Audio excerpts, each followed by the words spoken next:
Christophe sur France Maghreb 2. Bonjour à toutes, bonjour à tous, ravi de vous retrouver sur France Maghreb 2. C'est parti pour votre rendez-vous quotidien, le LGF, émission de référence 16h-18h. Voici le programme pour aujourd'hui. Nous allons continuer d'élaborer notre programme. Les auditeurs et auditrices pourront nous faire tout à l'heure en fin d'émission leurs propositions qui seront choisies par la suite par le Haut Conseil représenté par nos chroniqueurs aujourd'hui. Soumis ensuite à un sondage sur Twitter. Et d'ailleurs la proposition d'hier a été validée à 75% sur Twitter. Donc voilà une proposition qu'on va ainsi rajouter à notre programme. Nous allons recevoir celui qui est le cerveau de l'arnaque du siècle à la taxe carbone. On parlait avec Marco Mouli la semaine dernière. Et bien c'est le cerveau que nous recevons aujourd'hui. Grégory Zawi qui sera avec nous dans un instant nous racontera son parcours, son histoire. L'histoire d'un escroc repenti. Oui, il sera avec nous tout à l'heure. On écoutera ensemble, on découvrira ensemble son parcours et son histoire absolument incroyable. Et puis dans quelques minutes on fera une petite escale par le théâtre puisque à partir de demain le théâtre 13e art accueille une pièce de théâtre, une super pièce de théâtre sur Laurence d'Arabie.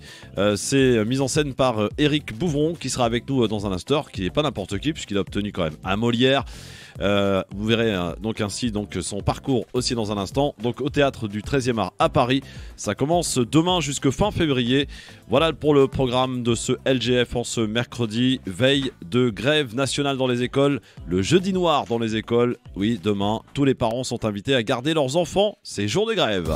Le Grand Forum, Christophe Rowe sur France Maghreb 2. Le Grand Forum. Ils sont avec nous aujourd'hui, Audrey Pronesti, journaliste. Bonjour Audrey.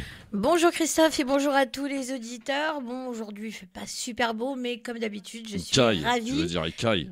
Ouais. Mais bon, j'ai pas osé. Tout le monde le sait, mais en tout cas, je suis très heureuse d'être sur le plateau. Voilà. Philippe Bouriaki est à tes côtés, notre conseiller régional Île-de-France écologiste. Salut mon Philippe. Azul Felowen, Esgez Amgez. Je vous souhaite à tous et à toutes un joyeux Yenayer 2972. Ils sont dans le turfu, les moi berbères. aussi, je l'ai pas dit, mais je le pense. 2972. 2972, 950 ans de plus que le calendrier grégorien. Le berbère, franchement, toujours en avance. Effectivement. Farid Tamsamani, il est où? Pas encore. Il va arriver, tu sais, fidèle à lui-même. Toujours en retard, ce Farid. Incroyable. Je suis sûr qu'il est même en train de nous écouter. Il doit être en voiture. Fais tes branchements, toi. Fais tes branchements. Non, il est pas en train de nous écouter. Il est sur sa moto. Oui, c'est vrai, sur son petit scooter. Son petit scooter. Il est trop marrant quand il arrive avec son scooter. Ah ouais. Toujours, on va faire des photos et on va vous les diffuser. Il est bon, notre Farid. Bon, bah, vous allez jouer tous les deux alors. Que tous les deux. Ah bah oui. Non, c'est bien, non? Mais je vais la massacrer, Audrey. Allez, c'est parti pour le quiz. Je n'ai pas le droit de dire ça, les féministes vont tomber dessus. Tu peux un petit peu attendre que Farid arrive? Non, j'ai pas que ça à faire non plus. On n'a pas que ça à faire, Audrey. Rien du tout. T'es sérieuse? Bah oui. Non, bah moi je te dis que non. On n'a pas que ça à faire non plus. Bon, d'accord. Voilà. Allez, voilà. Bon, allez. Qu'est-ce que je voulais vous dire? Je voulais vous dire que le quiz, voilà. Le quiz? Non, mais parce que l'ordinateur il me fait des trucs chelous là. C'est ça la technique. Voilà. Bon, il veut pas marcher. Je sais pas ce qui se passe. C'est pas grave. Voilà. Quiz. Voilà. On fait la musique. Tu te rappelles les radios amateurs avec les postes cassettes? Je voulais tellement pas que ça arrive en fait. J'ai une autre solution évidemment. Toujours. Hop. À chaque problème il y a une solution. C'est vrai que les radios amateurs ils faisaient leur jingle tout seul. Voilà. Regardez-moi ça. C'était il y a très très longtemps. Ah bon? Bien sûr. Le quiz. Et voilà, ça marche. Bon, c'est parti avec ma première question. Oui. Le général de Gaulle et Churchill se rencontrent en 1944 où? À Londres. À Londres. Pas du tout. Non. Au Havre. Non. À Stuttgart. À Berlin. Non. C'est en France. À Paris. Non, c'est pas en France. Ce n'est pas en France. C'est de l'autre côté de la Méditerranée. Oh, en Angleterre. Non. Alger. Non. À Tunis. Non. À Rabat. C'est au Maroc, mais c'est pas Rabat. Casablanca, Fès, Marrakech. Marrakech. Oh, bravo Audrey Pronesti. Tu les reconnais les jet-setters? Marrakech. Direct, ils trouvent les réponses. J'avoue. Ibiza. Ouais, c'est ça. Alors attention, premier point pour Audrey Pronesti. Mamounia. Deuxième question. 30 ans après leur séparation, quel groupe annonce leur retour sur scène ainsi qu'un film et une grande émission de télé? Ah bah. Non. Groupe français. Un groupe de musique. Groupe connu. Ouais, ils ont fait des musiques, des sketchs. Les inconnus. Les inconnus. Les inconnus. Ah oui. C'est Philippe. Bah non, c'est Greg, Non, mais Greg, arrête de souffler les réponses, s'il te plaît. Bah non, dans ces cas-là, il il joue. participe. Ouais. Voilà. Vas-y, on le met. Vas-y, attends, vas-y. Greg. Non, je ne participe pas, laissez. Bah voilà, donc il veut pas participer, ça y est. Non, c'est comme ça. Tu t'es auto-inclus dans le... Vas-y, Greg, s'il te plaît, torpille parce que ça la raconte trop ici. 4e question. Attention. 3e. Oui, 3e, pardon. Ah, 3e. Il suit, hein, c'est bon, il est bon en maths. Hein. C'est pas étonnant qu'il a réussi l'escroquerie du siècle. 3e question. Je cherche une romancière anglaise, grande dame de la littérature. Charlotte Brontë. Agatha Christie. Ah. Oui. Eh oui, c'est Greg. J'ai dit Charlotte Brontë, mais c'est pas la Policière, elle est morte effectivement à l'âge de 85 ans en 1976. J'aurais dû Agatha attendre la Christie. Bonne réponse. Grégory, 2 points. 4e question cette fois-ci. Quelle personnalité politique a été condamnée hier pour injure publique et diffamation pour avoir traité des journalistes de France Info d'abrutis et de menteurs? Zemmour? Non. Non, abruti et menteur. Oui, abrutis et menteurs. Un personnage politique français, je suppose. Il est candidat même. Alors là, c'est le Candidat cas. Je vais dire Pécresse, pour mais 2022. Oui. c'est un rêve, donc j'aurais aimé. Mais... Candidat? Oui. Asselineau Non. Non, mais C'est non, pas lui, Nascazine. il a fait Non. tellement de bévues, on lui a rien dit. Quelle donc, personnalité? Ah, Mélenchon? Mélenchon, voilà. Ah oui, j'ai vu ça. Il a été condamné hier pour injure publique et diffamation pour avoir traité des journalistes de France Info. Ça remonte un peu, hein. Je crois que c'était en 2018 ou 2017. D'abrutis et de menteurs. Voilà. Ah bon? Bah, surtout oui. que c'est étonnant, parce que bon. Je cherche à accompagné présent. dans la communication. Donc. Je cherche à présent un réalisateur et producteur français. Il est mort en 2009. Alors, comme indice, le poulet ou encore. Claude Chabrol. Non, c'est pas Claude Chabrol. C'est un autre Claude. Mais c'est pas Chabrol. Claude La vieille- Berry. Claude Berry? Claude Berry est une bonne réponse. C'est un Ciao producteur, Pantin. hein, c'est pas un réalisateur. Eh, Oui, mais c'est Bibi, il a hein, réalisé, c'est pas il a moi. réalisé aussi. hein. C'est Bibi. Il a réalisé, c'est marqué Je- producteur, réalisateur.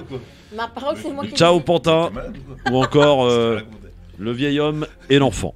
Voilà. Attends, Et il a été aussi président de la Cinémathèque française en 2003. C'est qui a marqué le point? Je l'ai dit, Attends. mais c'est pas grave, vas-y, donne-lui comme ça. Moi, Christophe, je Non, j'ai- moi je joue dis la Philippe. princesse. Voilà, Je dis Philippe. Ça fait deux Ah non, mais Greg, en deux pour plus- moi, un pour toi. Vas-y, chut. Alors, attention, Laisse- sixième laisse question. les grands.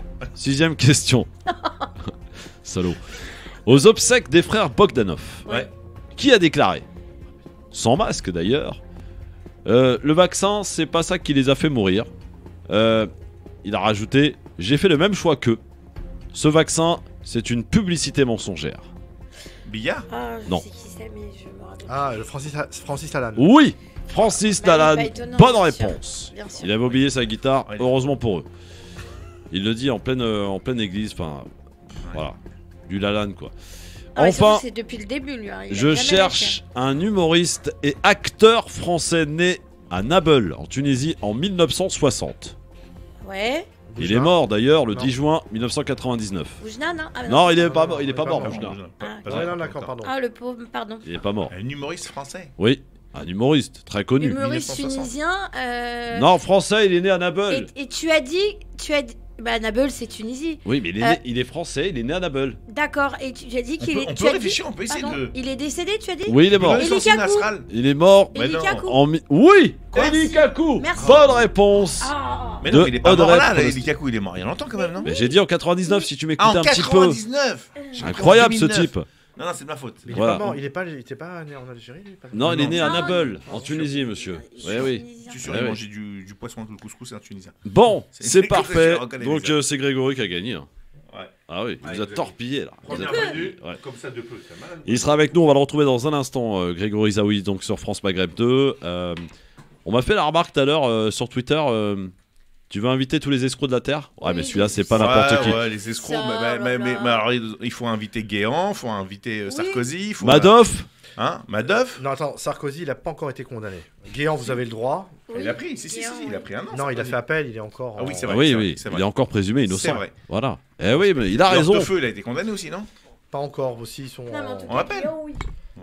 Alors, tiens, il y a une petite info qui est sortie aujourd'hui, révélée par le Canard enchaîné, Philippe Audrey. Ouais. Vous savez qu'en ce moment, c'est la pénurie des autotests. Ouais. Matignon aurait fait une sacrée découverte dans les sous-sols, dans les caves du ministère de l'Éducation nationale. 2,5 millions d'autotests ont été retrouvés. C'est pas vrai. Là, Blanquer est mal. Et il est très mal. À la veille d'une grande grève nationale demain dans les écoles. Je comprends pourquoi il a demandé à faire 3 autotests pour les enfants. 2,5 millions d'autotests ont été retrouvés ou auraient été retrouvés dans les caves du ministère de l'Éducation nationale, révélés par le Canard enchaîné. C'est pas possible. Eh ouais. Mais attends, mais qui les a mis là déjà? Ah bah je ne sais pas. Celui qui a un tendance. Est-ce que Blanquer est au courant? Ça me rappelle une autre histoire de masque. Non, bah oui. Même si c'est pas mes potes. Bon, voilà, petite info. Puis alors foot, les amis, vous savez que c'est la Coupe d'Afrique des Nations. L'Algérie hier a fait match nul, vous le savez, 0-0. Aujourd'hui, c'est la Tunisie qui s'est fait battre 1-0 dans un match qui s'est illustré par un arbitrage rocambolesque. On n'a jamais vu ça. L'arbitre a sifflé la fin du match avant le temps réglementaire. Alors, vous aviez l'épisode au Qatar, 19 minutes de temps supplémentaire. Là, on arrête le match avant même qu'il soit terminé. C'est incroyable. Les Tunisiens ont été carrément volés, pour le coup. Match donc perdu pour la Tunisie. Ça va les changer. 1-0 pour le Mali. Quel raciste de base. Alors, dans un instant, on va faire une petite escale du côté du théâtre. Est-ce que vous aimez le théâtre, tous les trois? Bien sûr, la question se pose même pas. Alors, Laurence d'Arabie, ça vous parle? Eh bien, il y a une sacrée pièce qui arrive demain au théâtre du 13e art à Paris, mise en scène par Éric Bouvron, que je reçois dans un instant. Il va nous en parler. Monsieur Bouvron a reçu un Molière, s'il vous plaît, pour une autre adaptation d'un autre personnage, d'un illustre personnage. C'était donc il y a quelques années. On en reparle avec lui et on accueille notre invité dans un instant, Grégory Zaoui, déjà bien à l'heure. Et ça, c'est bien. Quand on aime faire des affaires, il faut être à l'heure, Grégory. Hein, c'est ça, toujours dans les temps. Toujours. Restez avec nous sur France Maghreb 2. C'est le LGF. Elle va bien la bourse en ce moment. Il paraît que faut investir en ce moment. Non? Ça dépend dans quoi. Bon, très bien. Ah, on va prendre des conseils. Non. J'ai pas le droit. Bah oui. Sinon, je vais retourner en prison. Ah non, carrément. On n'a pas envie que tu retournes en prison. Non, mais c'est un truc de fou, ça. Allez, dans un instant, on est de retour sur France Maghreb 2. Ne bougez pas.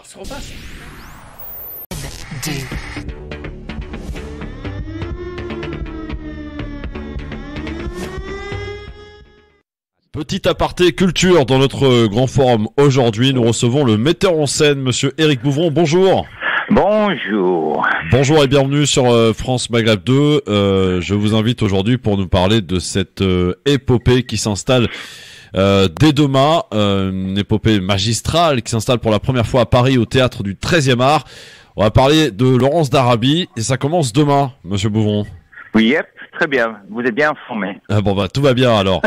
Je précise quand même qu'à toutes fins utiles pour celles et ceux qui ne vous connaissent pas encore, vous avez quand même obtenu un Molière du meilleur spectacle de théâtre privé. C'était donc en 2016 pour justement avoir déjà adapté le roman de Joseph Kessel, donc Les Cavaliers. Racontez-nous un petit peu cette envie de réadapter justement au théâtre des grands noms et des grandes histoires. Alors, Joseph Kessel m'a permis de découvrir l'idée de ces gros récits, des grands espaces.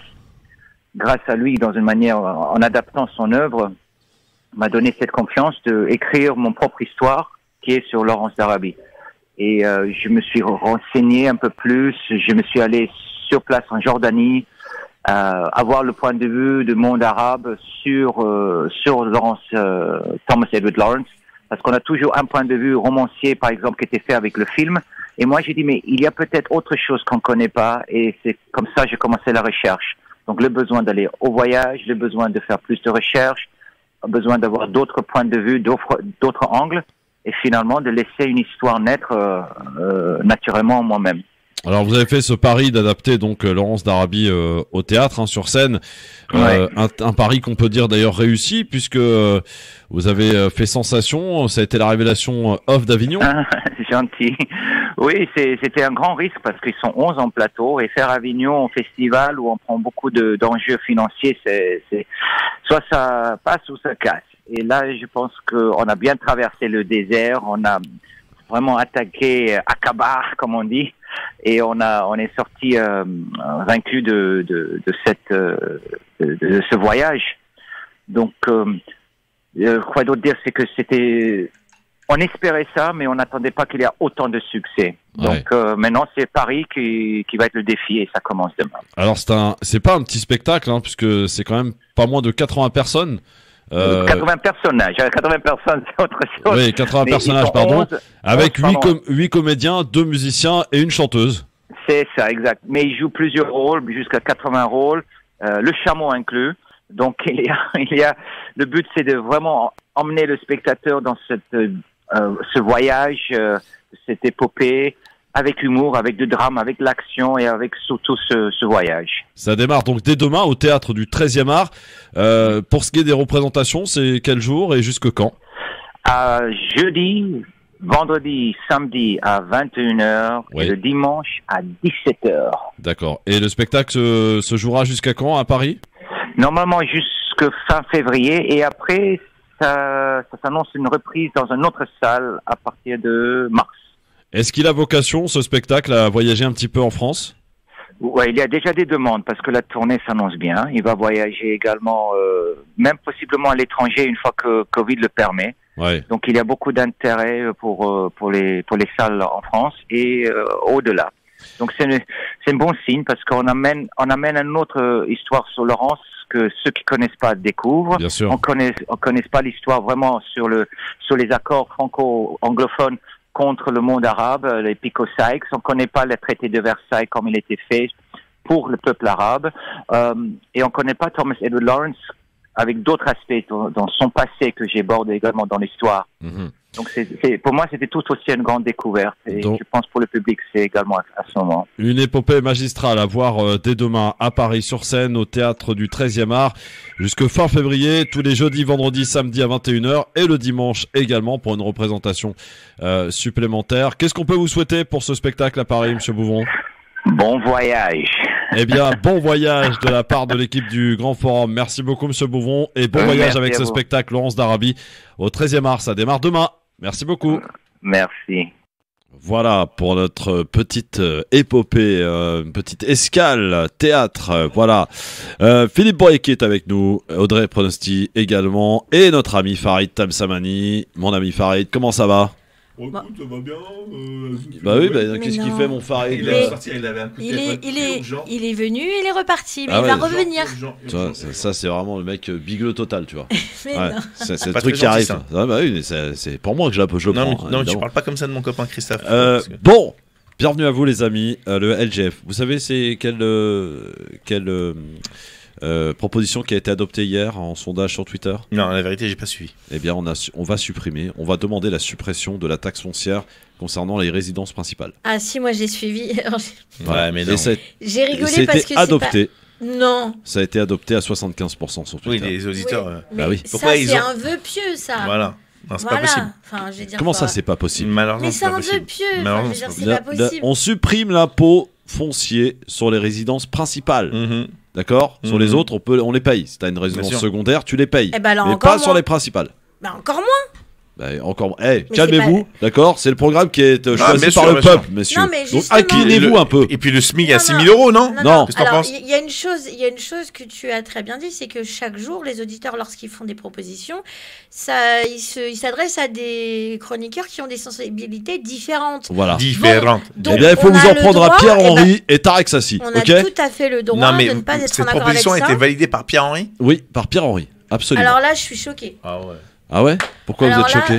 Faut qu'il arrête de fréquenter Monsieur Sassi, hein. C'était chaud parce que je vous ai écouté hier. Ah ouais, c'était chaud. C'était tendu hier. Ils étaient énervés les deux là. Non mais c'est devenu un binôme, c'est un vieux couple, ça y est. Ouais, c'est ça, c'est le vieux couple. Ils s'aiment très très fort. Oui, c'est ça. Demain on sera avec Nabil Sama et on sera avec Maître Charny, voilà, Maître Charny qui sera avec nous demain. Oui. Et vendredi on sera avec Karim Alouache, avec Nadia Sherif et Tarek Mami. Voilà. Quel programme pour le programme de cette fin de semaine sur France Maghreb 2. Et comme on dit chaque jour, Inch'Allah. Ah bah attention, si Emmanuel Vassil arrive dans le cas, ça va mal se passer. Hein. Avec tout ce qui se passe en ce moment, les Covid-2 et tout ça là. Les Covid-2 Ouais, les Covid-2. Ça a été validé par la Académie française? Ouais, par moi. À l'instant même. Ah ouais, d'accord, on est mal barré. Bon, je rappelle et je présente toutes mes condoléances aux Tunisiens là, qui ont perdu face aux Maliens. Oh, tu vas loin. Non, ils ont été volés. Sincèrement, c'est du vol. L'arbitre ici, jamais vu ça de ma vie. Au Qatar, ils sont capables de nous faire 19 minutes d'arrêt de jeu. Au Cameroun, l'arbitre il est capable d'arrêter le match avant la fin du match. C'est scandaleux. Scandaleux ce qui s'est passé cet après-midi. Vraiment. Moi, tu peux continuer à parler de foot à droite, à gauche. Je sais, vous êtes hors course. Toi et Philippe, vous êtes hors course. Non, mais moi, je n'ai pas la prétention de dire que je connais. Voilà la différence. Non, mais mais pourquoi Philippe, il a eu la prétention de dire qu'il connaît? Moi, je connais rien du tout. Je suis une bille. Et ouais, vous m'avez rajouté dans un groupe. Vous êtes des malades. Faut le dire aux auditeurs. C'est toujours intéressant de s'intéresser à des. Bah si. Oui, on est en direct, Farid. C'est Farid. Farid. Farid, il a une urgence. Ah, tu dois partir, mon Farid? Rien de grave, j'espère. Non, rien de grave, c'est de ma faute. Bon, bah écoute, mon Farid. Punaise, toutes mes excuses aux auditeurs. Ouais. Les auditrices. C'est pas grave, mon Farid. Auditeurs au sens large. Ouais. Bon, sinon ça va, toi? Ouais, ça va. Bon, non, mais rien de grave, attends, rassure-moi là. Non, il avait calé un rendez-vous et. T'avais calé un rendez-vous, tu l'as oublié. L'argent si j'y vais pas. Quoi? Il va lui coûter de l'argent. Ah non, bah alors j'ai pas envie de te faire perdre de l'argent. Hein? Ouais, déjà que nos chroniqueurs sont pas payés, donc ça va quoi. Hein? Bon bah écoute, à très vite mon Farid alors. Si ça c'est pas une arnaque ça. Ouais, là t'as fait mieux que Grégory, hein, franchement je te dis honnêtement. Merci mon Farid. Bon vent à toi. Bon, c'est la première fois que ça m'arrive cette histoire. Bon, voilà, c'est comme ça, c'est en direct. C'est la première fois. Il nous a fait un petit coucou au moins, c'est sympa. Ouais, c'est dommage en plus. Couvre-toi bien, il fait froid Farid. Hein. Belle. Couvre-toi bien Farid, hein, il fait froid. Bon, tu fais attention là parce que t'as l'air. C'est bon. Ah ouais, il est perturbé là. Bon, attends, vous savez quoi, on va mettre une musique. Allez, ouais, France Maghreb 2.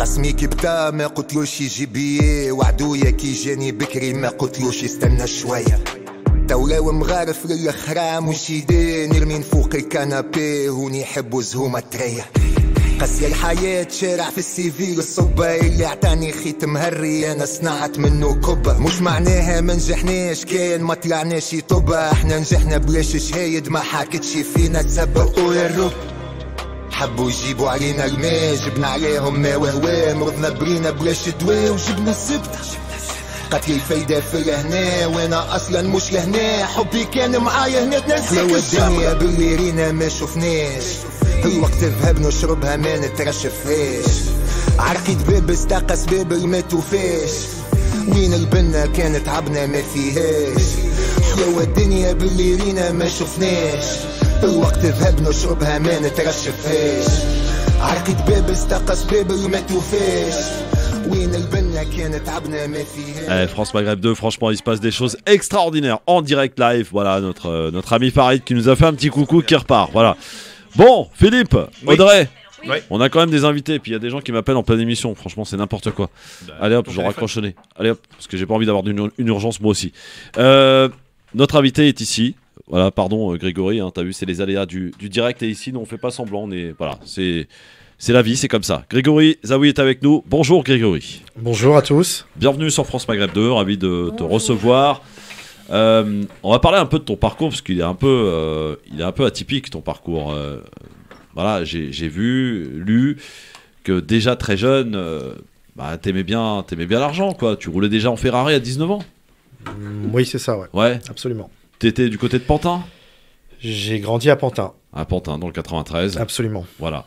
Alors Grégory, aujourd'hui, on dit de toi que tu es le cerveau de l'arnaque du siècle, taxe carbone, qui a duré à peu près un peu moins d'un an.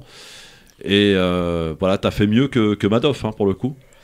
Oui, absolument, parce que si on devait comparer dans l'espace-temps les montants qui ont été détournés dans la taxe carbone, c'est bien plus que ce que Madoff a détourné sur 30 ou 40 années. Ouais. Ouais. Alors, tout commence... En comparaison. Tout commence à Pantin, justement. Je suis né à Aubervilliers. Tu es né à Aubervilliers, je suis un pur produit du 9-3. Et tu commences à faire de l'argent avec des jeans 501. Oui. Alors explique-nous un petit peu comment... Jeans 501, des voitures aussi. Enfin, j'ai fait pas beaucoup de choses. Les jeans 501, j'avais... à l'époque, mon meilleur ami, son beau-père était... comment on appelle ça? Il avait une licence avec Lévis et il récupérait tous les deuxièmes choix de la maison Lévi-Strauss. Ouais. Et était grossiste, donc il avait une très grande clientèle de forains principalement, de boutiques également.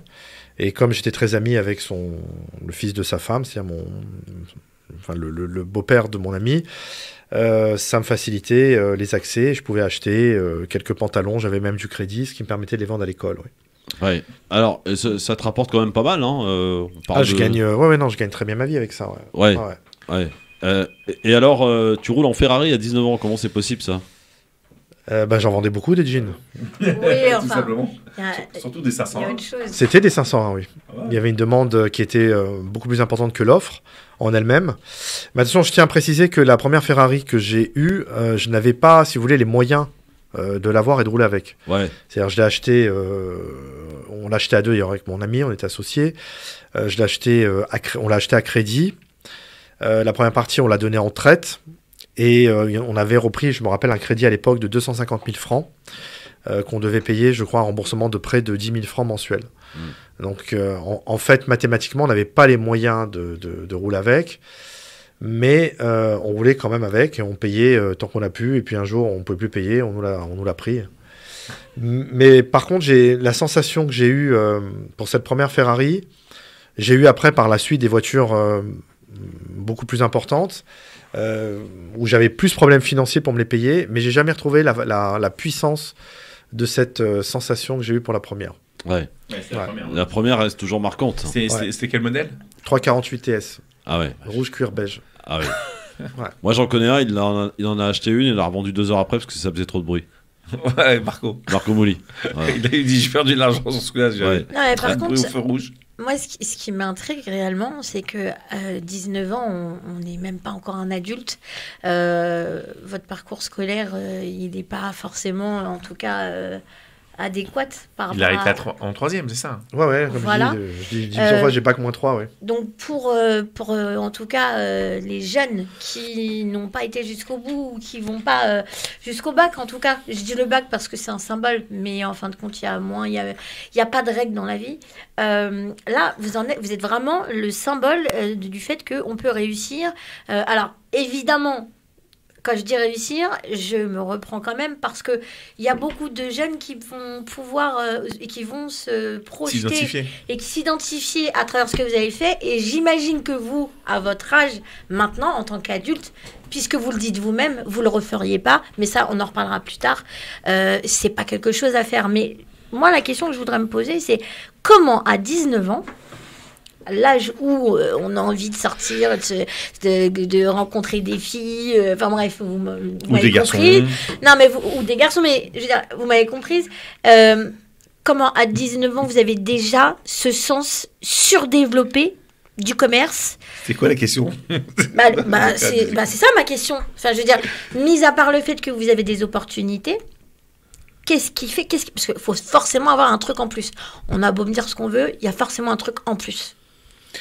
Ma motivation très jeune, ça a été la réussite financière. En fait, moi, j'ai voulu être artiste assez tôt. D'accord. Et vu l'éducation que j'ai eue par rapport à mes parents, mon père, si j'allais lui dire « Papa, j'ai envie d'être comédien, chanteur, acteur ça aurait pas pu le faire, quoi. Il m'aurait dit « Va arrêter tes conneries, va à l'école, va travailler ». Donc, si vous voulez, j'ai pas eu la force d'aller contre ça. Et donc, je me suis dit, je vais me mettre à travailler. Comme beaucoup. Voilà, je me suis mis à travailler, à faire. Mais par contre, je voulais pas non plus. Je voulais sortir totalement de de ce que j'ai connu dans l'éducation que j'ai eue de mes parents. Je voulais réussir à tout prix, avoir de. Je sais pas si c'est dû à mon horoscope ou quoi, mais tout en restant, si vous voulez, sans faire des choses d'une pénalement. Réprimandé, vous voyez, c'est-à-dire je me suis jamais drogué d'ailleurs, jamais fumé un joint de ma vie, je fume pas de tabac, je bois pas d'alcool, j'ai une vie très saine. Si vous voulez, je me dis bon, il faut que je gagne de l'argent, honnêtement, et le fisc pour moi c'était pas un truc très important, vous voyez, je me disais bon, c'est l'État. C'est accessoire. C'est accessoire. Puis, ils étaient à cette époque-là, si vous voulez, l'Europe était en pleine construction. Ils étaient tellement... Enfin, quand j'étais adolescent, d'abord, bon, je vendais mes jeans au noir, quoi. Je les achetais en espèces, je les revendais en espèces. Je n'avais pas de société. Ah oui, il fallait bien un départ. Voilà, absolument. Après, j'ai créé une société, c'est devenu un peu plus officiel. Mais l'Europe étant en pleine construction, personne ne comprenait rien. Moi, j'avais déjà compris plein de failles de partout, que personne ne comprenait rien. C'était qui au pouvoir? Je crois que c'était Jacques Chirac qui venait. Oui, c'était Jacques Chirac. En 98, 95, c'était Mitterrand encore. Oui, Mitterrand. Après, Jacques Chirac, il a remplacé. Mitterrand, on était en pleine construction européenne. Et il y avait des possibilités de faire de l'argent très rapidement partout, quoi. Bien sûr. Donc voilà, les jeans, ça a été la première grosse affaire qui vous rapportait quand même pas mal.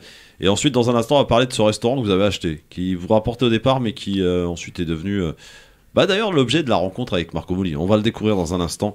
Grégory Izaoui est avec nous sur France Maghreb 2, le roi de l'arnaque repenti. Aujourd'hui, vous êtes repenti. Je sais pas, enfin, sincèrement, je sais pas ce que ça veut dire vraiment repenti. Voilà, j'ai fait des conneries qu'il fallait pas faire. Que vous avez payé. Voilà, j'ai payé ma dette à la société et c'est totalement normal. Maintenant, aujourd'hui, je redémarre une vie. Voilà, et si mon témoignage peut servir à des gens pour pas qu'ils fassent les mêmes erreurs que moi. C'est le but, vraiment. C'est le but, tant mieux. Mais bon, il n'y en a pas beaucoup qui. Je sais pas si ça va marcher. Hein, peut-être que c'est la réponse à la question. Eh bien, on en reparle dans un instant. Ne bougez pas. Un peu de pub, on est de retour. À tout de suite.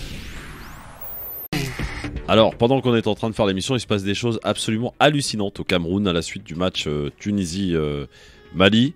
Le match devait reprendre il y a quelques minutes. Les Tunisiens ont refusé de rentrer sur le stade. L'arbitre a été radié à vie. L'arbitre est radié à vie. Oui, c'est par rapport au match précédent. Comme moi. Voilà, c'est ça.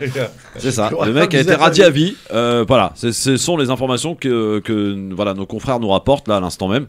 Le match devait reprendre il y a quelques minutes. Finalement, les Tunisiens ont dit non, on ne reprend pas. Voilà, on estime qu'on s'est fait voler. Et du coup, ils ont pris la décision de radier l'arbitre à vie. Voilà. Oui, mais de toute façon, il va bien falloir trouver une solution pérenne. Hein. Non, mais attends, j'ai pas compris. C'était la première mi-temps, c'est ça? Non, c'était la fin du match, sauf que l'arbitre a sifflé la fin avant le temps réglementaire. Mais combien? Je sais pas, 1 ou 2 minutes, mais c'est quand même scandaleux, tu vois. Normalement, il y a des arrêts de jeu.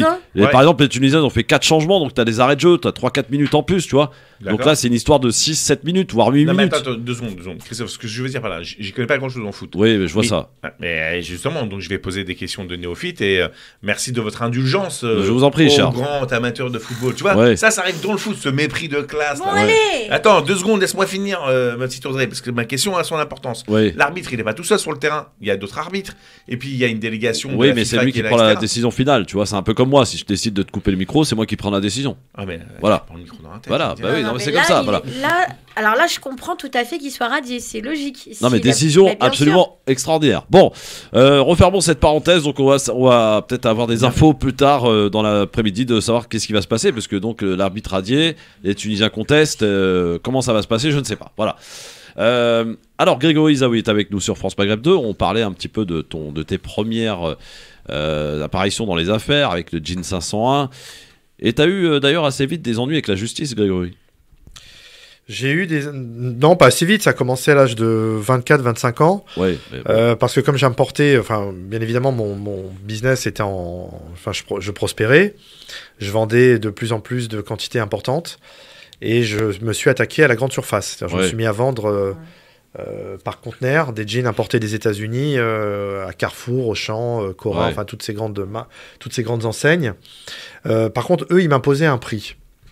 Et le prix qu'ils m'étaient imposé de leur vendre, si tout devait être déclaré normalement, c'est-à-dire droits de douane et compagnie, taxes parafiscales, transport, c'était impossible de leur vendre au prix qu'ils m'imposaient. Et puis j'ai eu quelqu'un qui est venu me démarcher, qui travaillait qui faisait du rabattage pour un douanier parisien, qui m'a proposé ses services, qui m'a dit voilà, au lieu de payer les 10% de droits de douane sur des pantalons qui valaient à l'époque $35 à peu près, tu vas donner 5 francs par pantalon et c'est tout. Ouais. Bon, j'étais assez jeune, insouciant, j'ai dit bon, après tout, on est venu me proposer ce truc-là. Ils m'ont dit on fait ça pour plein de gens à Aubervilliers, dans le Sentier. J'ai un tas de clients. J'ai dit ok, je serai un maillon de la chaîne. J'ai accepté, je l'ai fait. Et c'est comme ça que j'ai eu mes premiers soucis avec la justice pour une affaire en fait de corruption douanière. Bon, t'es pas resté longtemps, hein. T'as été incarcéré 1 mois, c'est ça? 1 mois, c'est ça, oui. Ouais. Et ensuite, donc, alors là, tu décides d'acheter un restaurant. Oui, en sortant, quelques mois après ma sortie, Oui, j'arrête de faire ça et puis j'achète un restaurant, absolument, oui. Ouais. Et là, ça marche bien pour commencer. Le restaurant, oui, enfin, il fallait tout construire. C'était un local qui se trouvait dans le 19e arrondissement, au pied des Buttes Chaumont. Ouais. Je l'ai pris brut de décoffrage. Il fallait tout construire. Donc, la construction du restaurant a pris du temps. Et au début, oui, ça marchait très bien, effectivement. Mais bon, la restauration, c'était pas trop mon métier. Mes parents avaient aussi un restaurant.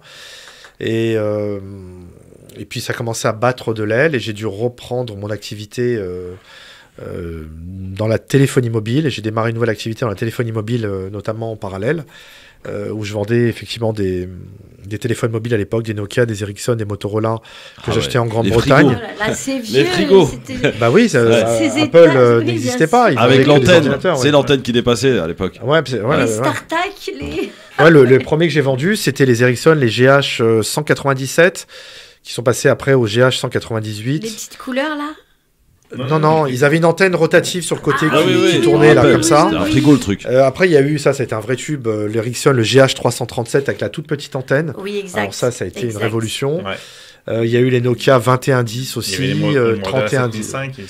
Voilà, les Nokia, ça a été. Mais c'était les premiers temps de la téléphonie mobile. Enfin, la deuxième GSM, vague. Oui. Voilà, deuxième vague GSM, les StarTAC, Motorola, ça aussi. Ah bah alors ça a été un tube là, ceux qui se pliaient comme ça. Oui. C'était des tubes. Alors, il se trouve que la TVA n'était pas la même selon les pays en Europe. Oui, non, moi j'ai dit, vous savez, dans la vie, je dis toujours, mieux vaut donner un coup de hache que 100 coups de marteau. Ouais. Et à la limite, aujourd'hui, je pourrais même dire, mieux vaut donner 100 coups de hache, même ce serait peut-être encore mieux. Donc j'ai pris la carte de l'Europe, j'ai dit. Et puis aussi, un autre proverbe que je m'étais appliqué, c'était don't shit where you live. C'est-à-dire, j'habite en France, je vais pas foutre la merde en France.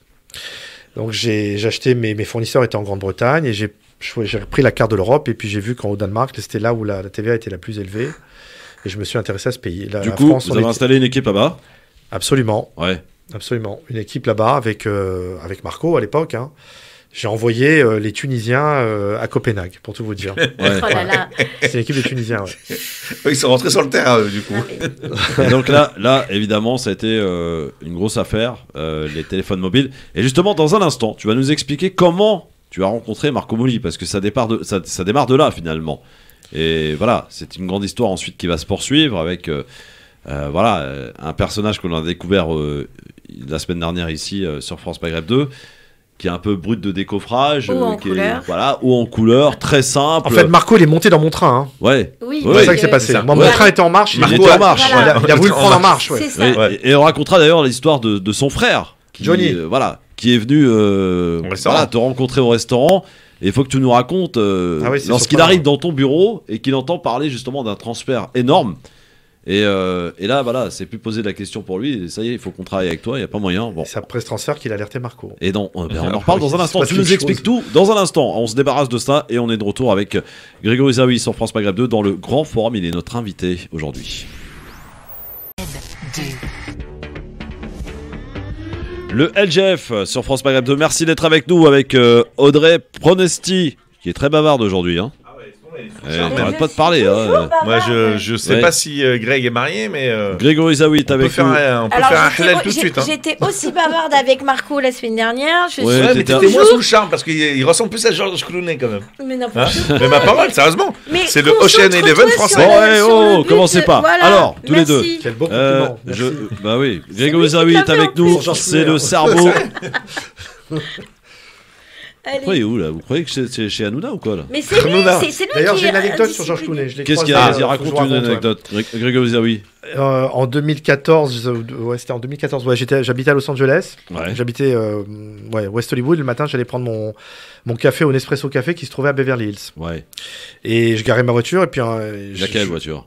Non, j'avais une voiture simple, une location chez Hertz. Et je devais aller mettre des pièces. Ouais. Donc je sors du Nespresso Café et en traversant, je vois une Harley Davidson et qui était dessus, face au Nespresso Café, Georges Clooney. Ah ouais. Donc je le regarde et puis il m'a fait comme ça du pouce, je l'ai salué et le feu est passé au vert, il est passé. Ouais. C'était Georges Clooney devant l'Espresso. Mais non, aux États-Unis, attention, la pub Nespresso est inconnue. Hein. Ah bon ? Ah non, c'est juste pour le marché français qu'il a faite. Ouais. D'accord, ok. Grégory Zawi est avec nous, c'est le. Comment on te présente d'ailleurs ? Moi je sais même pas. Alors je veux dire exactement comment on m'a présenté. Ce ne sont pas les gens ni les journalistes. Ce sont les Les magistrats, quand ils m'ont condamné en 2017, le 13 septembre 2017 pour être précis, ils m'ont condamné en me qualifiant d'ingénieur et de concepteur de la fraude à la taxe carbone. Voilà exactement le terme employé par les magistrats. C'est plutôt glorifique même, non? Voilà. C'est un peu glorifique. C'est les journalistes qui ont mis le terme cerveau, mais les magistrats ont mis disons ça. Que c'est plus rapide. Alors, on va rencontrer cette rencontre avec Marco Mouli, avec le frère d'abord aussi de Marco Mouli. Donc c'est le restaurant en question, hein. Ils viennent te rencontrer un jour, il y a Marco qui débarque dans le resto? Non, ça s'est pas passé comme ça, ça s'est passé en 3 temps. Ouais. J'avais un ami qui était le cousin germain de Marco et de son frère, par extension. Ouais. Et il savait que le restaurant, ça commençait à me saouler, que je voulais m'en séparer. Et il me dit, écoute, je peux te présenter peut-être mon cousin, ça peut l'intéresser. Je lui dis, avec plaisir. Et puis un soir d'hiver, son cousin, qui s'appelle Eric, il débarque, il faisait nuit, et il débarque avec un type qui avait un blouson en daim, des Santiago en crocodile, des cheveux longs et des lunettes de soleil, et il fumait un gros cigare barreau, comme un barreau de chaise. Et Eric, il me dit, voilà, bonjour Grégory, je te présente, bonsoir Grégory, je te présente mon cousin Johnny. Je le regarde, je le détaille, quoi, parce que on aurait dit un personnage qui sortait d'un western, vraiment d'un western avec ses lunettes. Il me faisait penser à Arnold Schwarzenegger dans le film The Last Action Hero. Je sais pas si vous vous rappelez avec le veste en daim, là, exactement comme ça, vraiment la même dégaine, sauf qu'il avait en plus des lunettes de soleil. D'accord. Et il me dit, je m'appelle Johnny. Comme ça, avec donc la dégaine, enfin tout va avec le. Je peux pas l'inventer. Donc je lui dis innocemment, je lui dis, vous vous appelez vraiment Johnny? Il enlève ses lunettes comme ça et il me sort sa carte d'identité et il me la présente. Il s'appelait Johnny Meyer Mouli. C'était le frère de Marco. Bref. D'accord. Ils ont mangé, ils ont passé la soirée et ils m'ont dit, ouais, ça peut m'intéresser. T'es où? Alors je leur ai dit, je travaille dans le 15e, j'ai des bureaux. La journée, je travaille, je fais autre chose. Et il me dit, bon, je vais passer te voir. Quelques jours après, Johnny vient me voir tout seul dans mon bureau. Et au moment où il rentre dans mon bureau, j'étais en ligne avec un fournisseur et je lui dis oui, c'est bon, ton virement de 3 millions est parti. Et je raccroche. Et là, Johnny, il a ses yeux qui s'ouvrent grands, qui s'écarquillent. Et il me dit, tu parlais en ancien francs, là. C'est-à-dire 30 000 francs, quoi. Je lui dis, non, Johnny, je parlais en nouveaux francs. 3 millions de francs, c'est-à-dire 300 bars, quoi, comme on dit à l'époque. Alors là, il tape du poing sur la table, il me dit, écoute-moi, je sais pas ce que tu fais. Je comprends pas ce que tu fais, je sais pas, mais à partir de maintenant, je vais appeler mon frère Marco. On va s'associer avec toi dans toutes tes affaires. On va te racheter ton restaurant, on va te débarrasser de ce truc-là et on va tout ce que tu as besoin, on va te l'apporter. Quelques heures après, il y a Marco qui débarque. Ouais. Et il est arrivé, je crois qu'il avait un manteau en fourrure. Enfin, c'était vraiment un truc... Oui, mais on ne s'associe pas comme ça avec le premier venu. Donc, qu'est-ce qui a fait que tu as eu envie de t'associer avec ce fameux Johnny qui te paraissait complètement... Non, avec Johnny, pas du tout. Ouais, parce que non, avec Johnny, pas du tout, pour tout vous dire. Mais Marco, ça n'a rien à voir. C'est un autre calibre. C'est un autre niveau, quoi. Non, c'est un autre niveau. Il a su me parler. Ouais. Il a su me prendre. Il a su me charmer. C'est un grand charmeur, Marco. Oui. J'étais plus jeune aussi. Hein, j'avais moins de... Enfin, j'étais moins guéri. Ouais, absolument, ouais. Donc je l'ai écouté, il m'a séduit, m'a fait marrer beaucoup aussi. Et puis le restaurant, je voulais absolument m'en débarrasser. Il m'a dit, je vais te l'acheter. Il a tenu parole. Quelques jours après, on était chez les avocats, tout ça, pour signer. Il y avait des cautions aussi de mes parents. Il m'a levé toutes les cautions bancaires, tout ça. Donc effectivement, bon, lui à l'époque, il vendait, il y avait des magasins de vêtements, il vendait du cuir. Il n'était pas du tout branché sur tous ces trucs-là, ni à l'international, ni rien. Et on a démarré comme ça. Il m'a dit, écoute, on va prendre des beaux bureaux. On s'est installé au 10 Place Vendôme, juste en face le ministère de la Justice. On avait des bureaux magnifiques. Hein. Nos bureaux, c'était Versailles. Hein. On avait Vendôme, je vais bien te croire. Ouais, la provocation jusqu'au bout.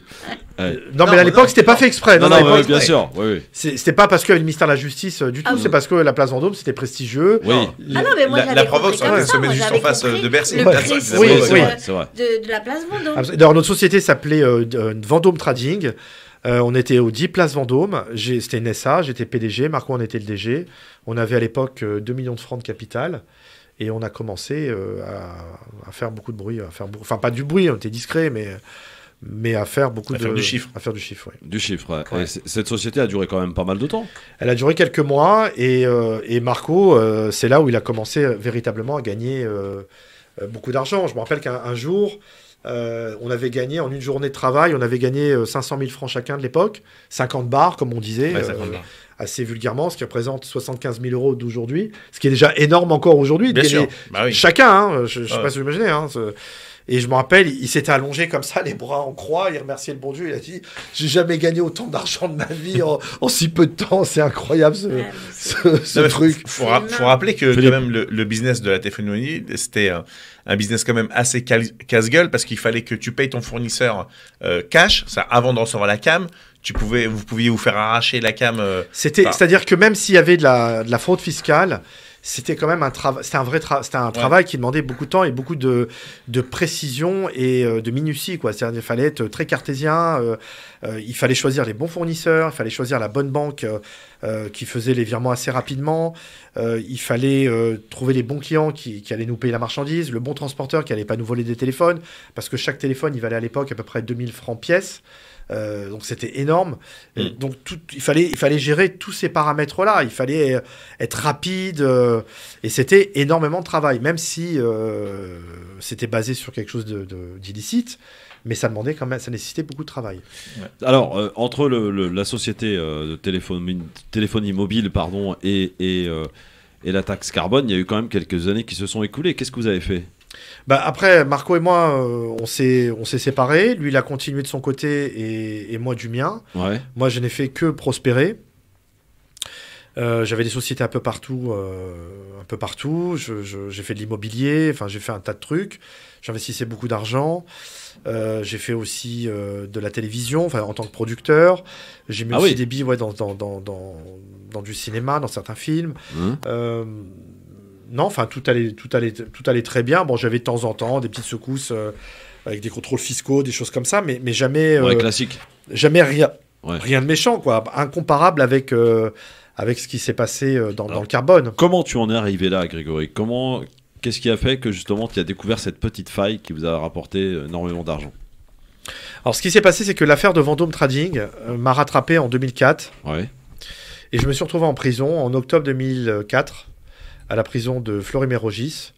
Et c'est là où je rencontre un monsieur. On me met dans une cellule avec un monsieur qui avait à peu près mon profil, mais qui était plus âgé que moi, et qui me parle tous les jours d'écologie. Ouais. Ça doit te parler. Un peu, ouais.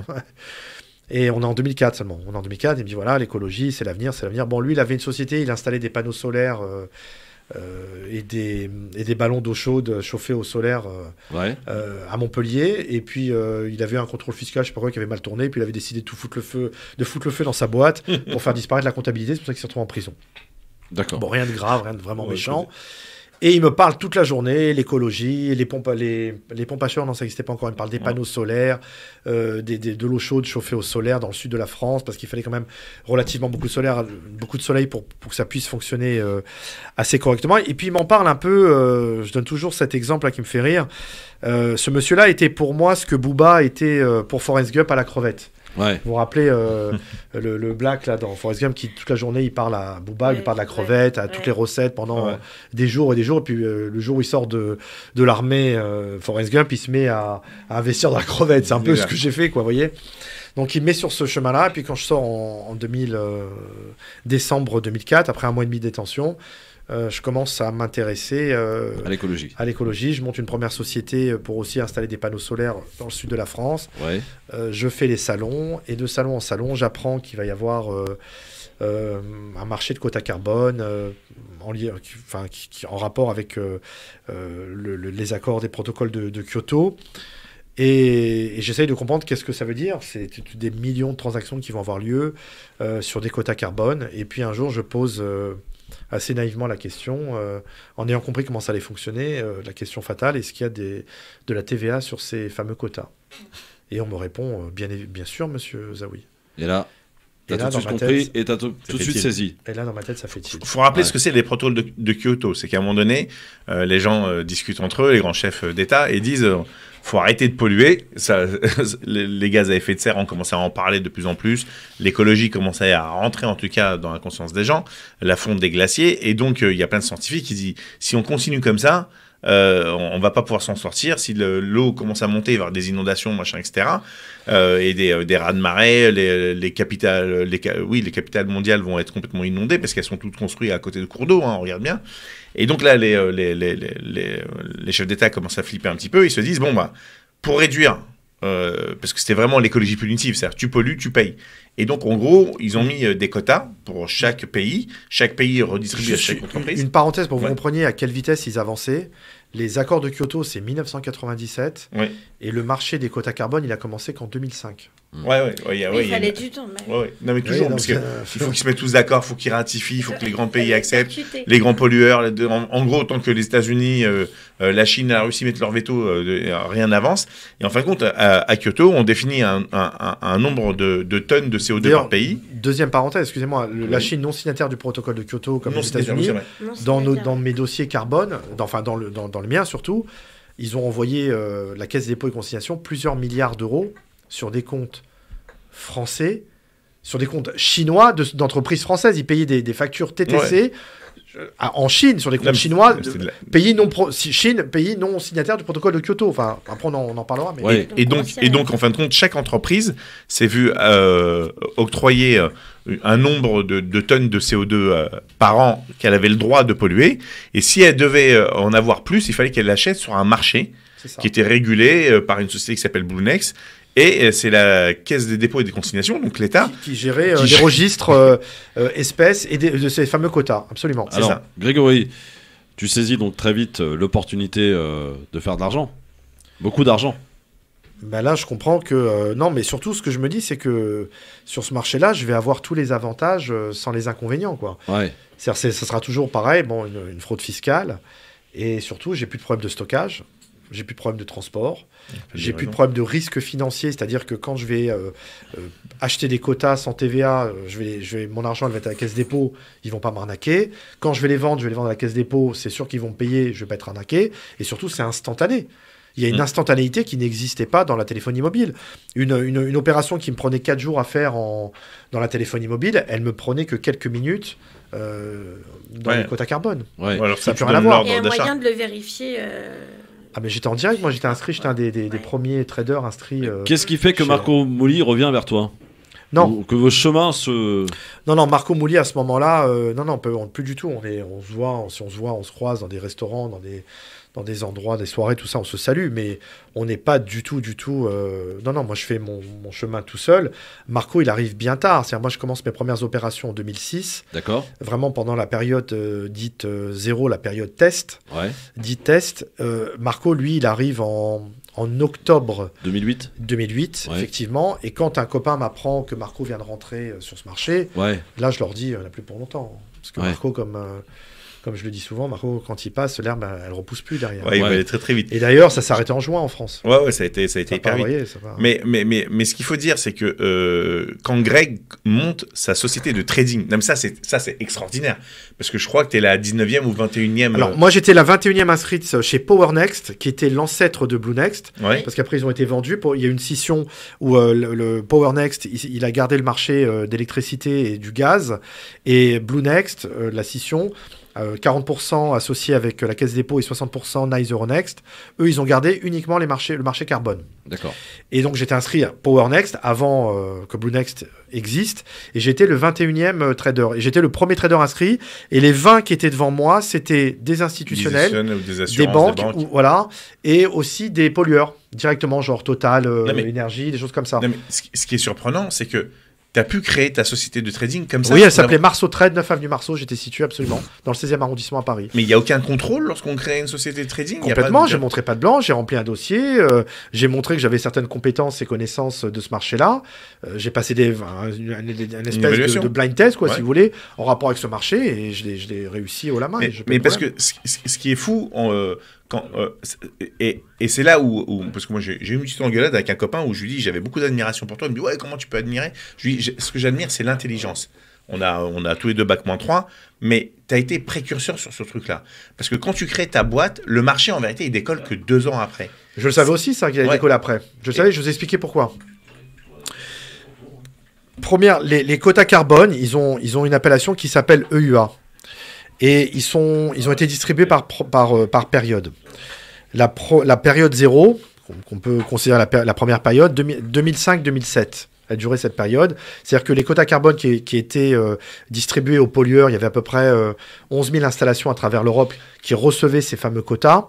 Ils avaient une durée de vie de 1 an. On leur distribuait le quota en mars, ils devaient les rendre le mois d'après, l'année d'après pour qu'on leur redistribue des nouveaux. Et si jamais ils avaient pollué au-delà de ce qu'on leur avait alloué, ils devaient acheter sur le marché. Et inversement, s'ils n'avaient pas pollué, ils pouvaient les vendre. D'accord. Alors, Grégory Zaoué est avec nous sur France Maghreb 2, donc on va essayer de passer un peu les détails, parce qu'après, c'est vrai que c'est assez complexe. Non, c'est super important. Parce que, en vérité, ces 2 ans-là, c'est 2 ans de latence. Non, mais c'est son importance. Non, ça a tout son importance sur le reste. Parce que pendant ces 2 ans-là, il s'est préparé, il a créé plein de structures à travers l'Europe pour pouvoir monter son business. Voilà. Grégory. En fait, excusez-moi, cette période test, comme c'était des tests, ils ont alloué beaucoup plus de quotas que ce qui a été réellement pollué dans l'atmosphère. Donc, qu'est-ce qui s'est passé? Il y a eu un effondrement du coût de la tonne. Forcément, Voilà, forcément. Par contre, moi, j'obtiens une information où je sais que pour la période 1, la période là où qui a été explosif, les quotas 2008-2012, ils vont allouer 15% de moins de quotas que ce qui a été réellement pollué. Donc là, forcément, je comprends qu'il va y avoir une consolidation du prix de la tonne de CO2 pour cette période. Donc, je fais le crocodile. Je crée toute mon infrastructure autour de ça et j'attends que ça démarre. Et comment tu vis pendant ce temps-là? Rien, j'attends, j'attends. Rien, je fais rien, j'attends. Donc, tu apprends, toi, que Marco Mouli arrive sur le marché, tu te dis, ça y est, elle a plus pour longtemps. Moi, j'avais déjà commencé, moi. Oui, tu avais déjà commencé depuis déjà 2 ans, en 2006. Hein, c'est ce que tu lui dis, le test, etc. Qu'est-ce qui se passe par la suite, justement, quand ça s'arrête en France? Qu'est-ce qui se passe pour vous? Alors moi, ça s'est pas arrêté pour moi du tout parce que non mais je vous expliquer pourquoi, parce que ça s'est arrêté en France, si vous voulez, en juin 2009 parce que en fait, cette histoire, techniquement, c'est très technique. Hein, ce que d'ailleurs, ce que je regrette, c'est pour le documentaire, moi, j'ai demandé à ce que le président de la Caisse des dépôts et consignations à l'époque, je voulais un face-à-face avec lui qui s'appelle Augustin de Romanet. Il a refusé de venir. Voilà, parce que vraiment, je pense être la personne qui maîtrise et qui a mieux le compris. On doit être 5 ou 6 personnes à avoir compris totalement dans le monde ce qui s'est passé réellement. Et il a toujours refusé. D'abord, il a refusé de venir dans ce documentaire. Les rois de Dardac. Voilà, et il n'a pas voulu se retrouver face à moi parce qu'il aurait été très emmerdé. Ouais. Bien sûr. Oui, forcément. Alors, qu'est-ce qui se passe, toi? Donc, en France, ça s'arrête, mais pour toi, ça continue? Non, alors justement, en juin 2009, la France décide de retirer la TVA. Donc, il y a effondrement des échanges, il y a de moins en moins d'échanges, la tonne de CO2 commence à tomber. Par contre, dans les autres pays d'Europe, ça continue. Ça continue en Italie, ça continue en Allemagne, ça continue en Espagne, en Angleterre, qui sont des pays qui utilisent les énergies fossiles pour se chauffer. Ils n'ont pas pour produire l'électricité surtout. Donc ce sont des marchés qui sont énormes. Donc si vous voulez, la Caisse des dépôts, Bluenex, ils pensaient qu'ils avaient résolu le problème en disant ça y est, nous on a l'État français a enlevé la TVA, c'est terminé. Mais ce que faut que les gens sachent, c'est que la Caisse des dépôts a continué à recevoir de l'argent sale des fraudeurs des autres pays. Parce que celui qui allait frauder la TVA en Allemagne, en Italie, en Espagne, en Angleterre, il venait se servir en France en achetant des quotas sans TVA pour pouvoir les revendre TTC dans ces pays. Ouais, donc ils étaient encore si vous voulez, dans le manège du blanchiment de l'argent et dans le carrousel de TVA avec d'autres pays. Ça, les gens n'en parlent pas, ne comprennent pas, mais ça a continué bien au-delà de 2009. Il y avait une complicité, si je te suis bien. Non, je peux pas dire ça. Marco, il aime bien le dire, mais non, moi je suis pas là-dedans. Il y a eu de leur part, même si c'est des énarques et des polytechniciens, une grande incompétence. De toute façon, pour moi, s'ils savaient, c'est très grave, c'est qu'ils sont complètement débiles. Et s'ils savaient pas, qu'ils ont laissé faire, ils sont encore plus débiles. Donc dans les deux cas, ils sont out, quoi. Vous voyez, c'est ils ont été très mauvais. Le marché, il a commencé explosif. Il a commencé en avril 2008 ou mars 2008, enfin au printemps 2008. Christine Lagarde reçoit un courrier d'Augustin de Romanet, président de la Caisse des dépôts. Hein. Ouais, elle était ministre des Finances. Ouais, de l'économie. Ouais. Voilà. Sous Sarkozy. Elle reçoit un courrier du patron de la Caisse des dépôts, ce fameux monsieur Augustin de Romanet, en janvier 2009. C'est-à-dire ça, on avait déjà commencé à vraiment charbonner, hein. Et en lui disant, oui, il se passe des choses bizarres. Elle existe cette lettre, hein, elle est dans les dossiers. Hein. Oui, je comprends pas, il y a des mouvements suspects, bizarres, des mouvements exponentiels autour du marché quota carbone. Qu'est-ce qui se passe? Donc il lui écrit ça en janvier. La TVA, il la retire en juin 2009. Ça, on est compte un peu. 6 mois. Mais lui, en plus, Augustin de Romanet, étant donné qu'il était aux manettes, il était aussi bien propriétaire des comptes espèces où l'argent était géré et les comptes registres où on stockait les quotas carbone. Il n'avait même pas besoin d'appeler la police, ni le ministère des Finances. Il pouvait faire le ménage chez lui, d'arrêter de payer en Chine, payer aux quatre coins du monde, dans tous les paradis fiscaux bidons aux quatre coins du monde, et on n'en serait jamais arrivé là. Non, parce que le truc le plus fou, c'est vrai, ce que tu dis, c'est dingue. Ce qui se passe, c'est qu'en plus, il y a plusieurs paramètres. Il y a la Caisse des dépôts qui voit les mouvements, et les mouvements qu'elle effectue. C'est-à-dire qu'elle paye sur des comptes étrangers de pays non signataires de l'accord de Kyoto dans des paradis. Des factures françaises en TTC. Des factures françaises avec la TVA. Non mais c'est un truc fou. Non mais ça c'est complètement fou. C'est pas possible. Tu mets ça dans un film, les gens ne te croient pas. C'est un véritable. Ils ont fait preuve d'incompétence totale. Tracfin, tu te poses la question, comment ça se fait que Tracfin, tu fais une transaction à 40 000. Même pas 10 000 balles pour payer une voiture en Allemagne. Ils te demandent des factures, des documents, Ils demandent plein d'attestations. Donc Tracfin ne fonctionne pas. Et c'est en fin de compte le ministère de Bercy, le ministère des Finances, qui dit à un moment donné, excusez-moi, mais j'ai quelques milliards de TVA qui sont... Non, mais en fait, ce qu'il faut comprendre, comment ça fonctionnait. La Caisse des dépôts, elle avançait la TVA aux fraudeurs. Oui. D'accord, on leur présentait une facture, on leur vendait des quotas à TTC, ils nous payaient. Donc, ils avançaient ces 20% de TVA. Et eux, Caisse des dépôts, ils demandaient tous les mois les remboursements de TVA à Bercy. Maintenant, ce qui s'est passé, où est l'incompétence? C'est que eux, Bercy, voyant la demande de la Caisse des dépôts et consignations de remboursement de TVA sur des sommes considérables, eux, ils se disent, bon, c'est nos frères, vous voyez, c'est les frérots, Caisse des dépôts, qui demandent un remboursement de TVA à Bercy, c'est l'argent, c'est de la fraude, c'est impossible pour eux, c'est inconcevable, c'est de la fraude. Donc, ils payent tous les mois, ils envoient l'argent par dizaines, par centaines de millions d'euros, c'est comme ça que l'argent, entre guillemets, s'est évaporé, ça peut faire marrer. Est-ce qu'on a évalué justement la fraude? À combien c'est élevé? Je ne sais pas s'ils peuvent vraiment l'évaluer. Il y a plusieurs milliards. En France, on parle de 1,7 milliard et en Europe, on parle entre 15 et 20 milliards. Mais en vrai, comme je l'ai expliqué tout à l'heure... 14 milliards à peu près, moi j'ai... Mais comme je vous ai expliqué tout à l'heure, en fait, ça continue au-delà. Oui. Puisqu'en juin, ils ont enlevé la TVA en France, mais tous les fraudeurs venaient se servir en France. Donc le blanchiment, il continuait encore en France. Ils étaient dans la fraude, quoi qu'il arrive. Ouais.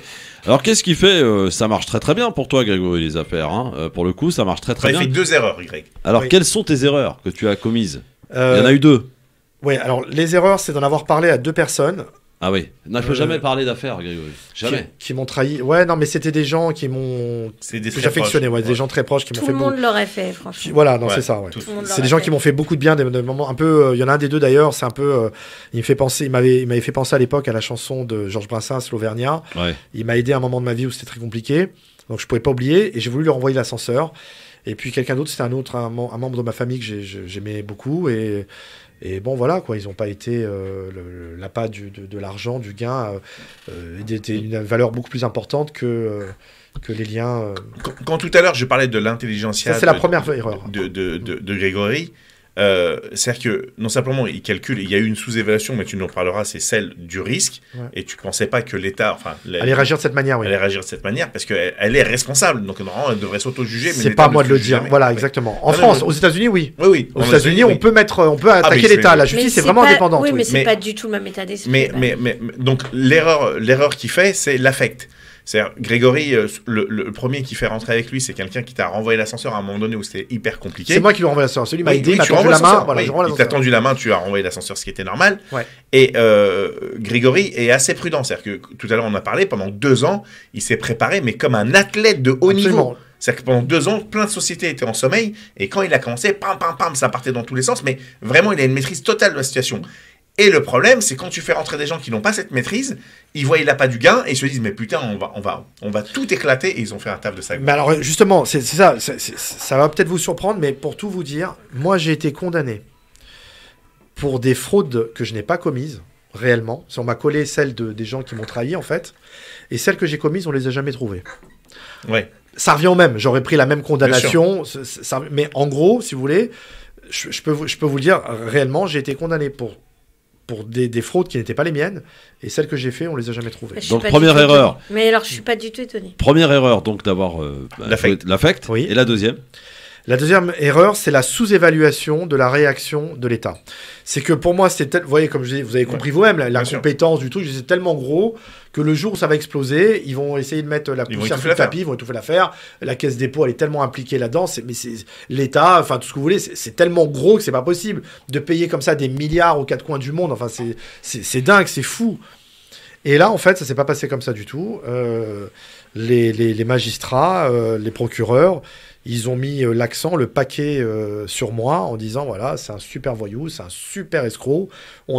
C'est les flics eux-mêmes qui m'ont dit ça, là, le service national des douanes judiciaires. Des escrocs comme toi, on n'en a jamais vu, on n'en verra plus jamais passer. C'est ce que tu as fait, c'est un truc de dingue. À quel moment tu comprends que ça devient très chaud là? Quand on me met en garde à vue et qu'on me dit que je vais aller en prison. Ouais. Pour justement des fraudes que j'ai pas commises. Ouais, juste les sociétés qui m'ont échappé, qui ont été dans des mains malveillantes. Ouais. Alors ton entrée en prison, on en reparle dans un instant. Ça a duré quelques années quand même. Ouais. On va parler du procès et puis on va parler maintenant de toi maintenant aujourd'hui, Grégory Zaouï. C'est fini tout ça. Alors moi aujourd'hui c'est totalement fini. Je suis sorti de détention le 3 août 2020. J'ai gardé un bracelet encore à peu près 6 mois. Et là c'est fini. Là, ouais, je suis sous le régime de la libération conditionnelle, oui. Très bien. On en reparle dans un instant pour la dernière partie avec Grégory Zaouï sur France Maghreb 2. Voilà, beaucoup de gens qui nous écoutent, qui écoutent l'histoire incroyable. On t'a surnommé le cerveau, mais pas que, de cette escroquerie monstrueuse donc à la taxe carbone. Vous l'avez compris un petit peu les enjeux et puis les implications dans l'histoire, hein, même si toi tu parles pas de complicité, mais bon, on a tous compris, voilà, l'incompétence en tout cas de l'État dans cette histoire. On y revient dans un instant sur France Maghreb 2. Je passe un grand bonjour à Mokran et Valérie et Emma qui nous écoutent, voilà, qui ont kiffé aussi ce documentaire Les Rois de l'Arnaque que vous pouvez on peut faire aller des voir. dédicaces à toute la famille. Évidemment, ouais, je fais ce que je veux, c'est mon émission en fait. Ah oui, d'accord. Voilà, à tout de suite. T'as vu? France Maghreb 2, c'est aussi sur le DAB. La radio numérique. À Toulouse et toute sa région. Tranquille. Pour la quitter, c'est pas facile. Il a dit mieux. Sinon, je suis tranquille. Bon, il était clou, non? Pour la quitter, c'est pas facile. Et وقدرة العراق عيتي الدار. Sinon, je suis tranquille. Pour la quitter, c'est pas facile. جابوها لي في الصحة نوكل غيرها. Sinon, je suis tranquille. Pour la quitter, c'est pas facile. Et وقدرة العراق عيتي الدار. Sinon, je suis tranquille. Pour la quitter, c'est pas facile. جابوها لي في الصحة نوكل غيرها. Sinon, je suis tranquille. Pour la quitter, c'est pas facile. يا تانك انت يا عمري تانك نبغيك ما صبريت تانك انت يا شيرين تانك ولا تليفري تانك انت يا عمري تانك نبغيك ما صبريت تانك انت يا شيرين تانك انت يا تيتري. Je vais te mettre à l'aise, les jaloux vont faire un malaise. Cortège dans ta tête, OJB, un air pour belle. Au moment de ta galère, t'es resté à mes côtés. Validé par ma mère, Wallah, c'est toi habité. Donne-moi ta mano, ma signorita. Je vole sous capot, hasta la vista. Eres mi mujer, amor soledo. Ti amo, mi amor, galera terminado. تقتلنيش الكورونا يقتلني سحور كفار.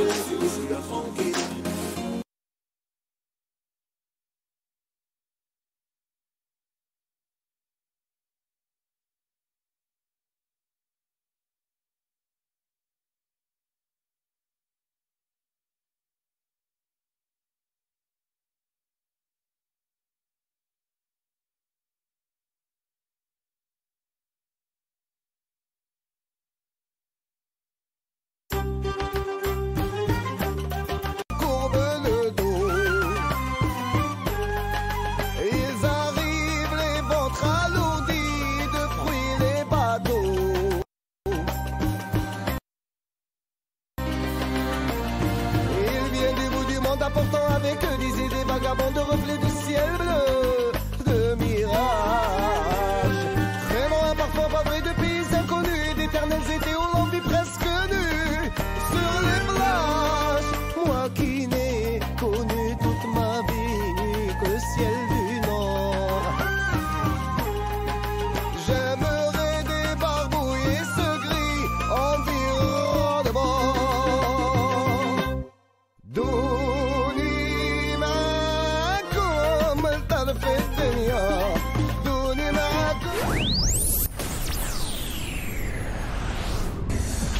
Maghreb 2, France Maghreb 2.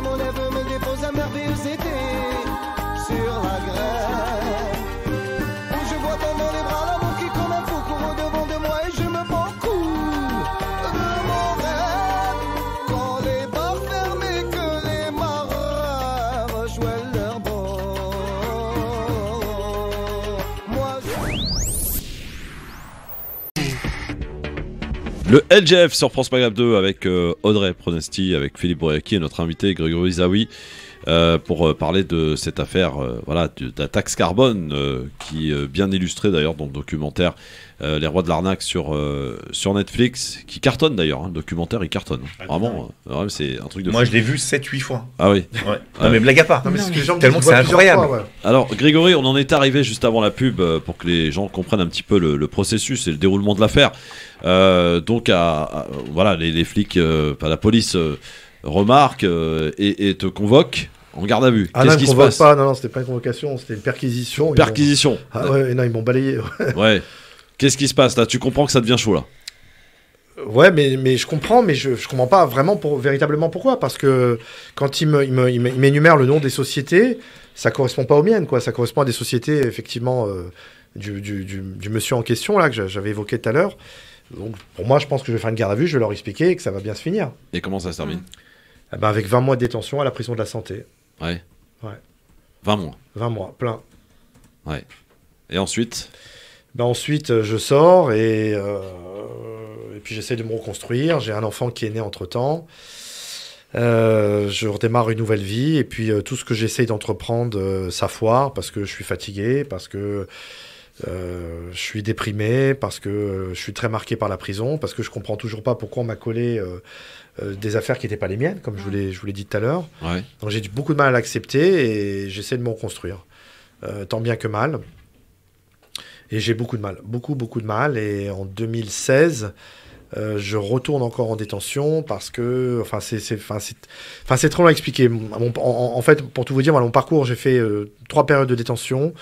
J'ai fait ma première période de 2009 à 2011, j'ai fait 20 mois à la prison de la Santé avant rénovation.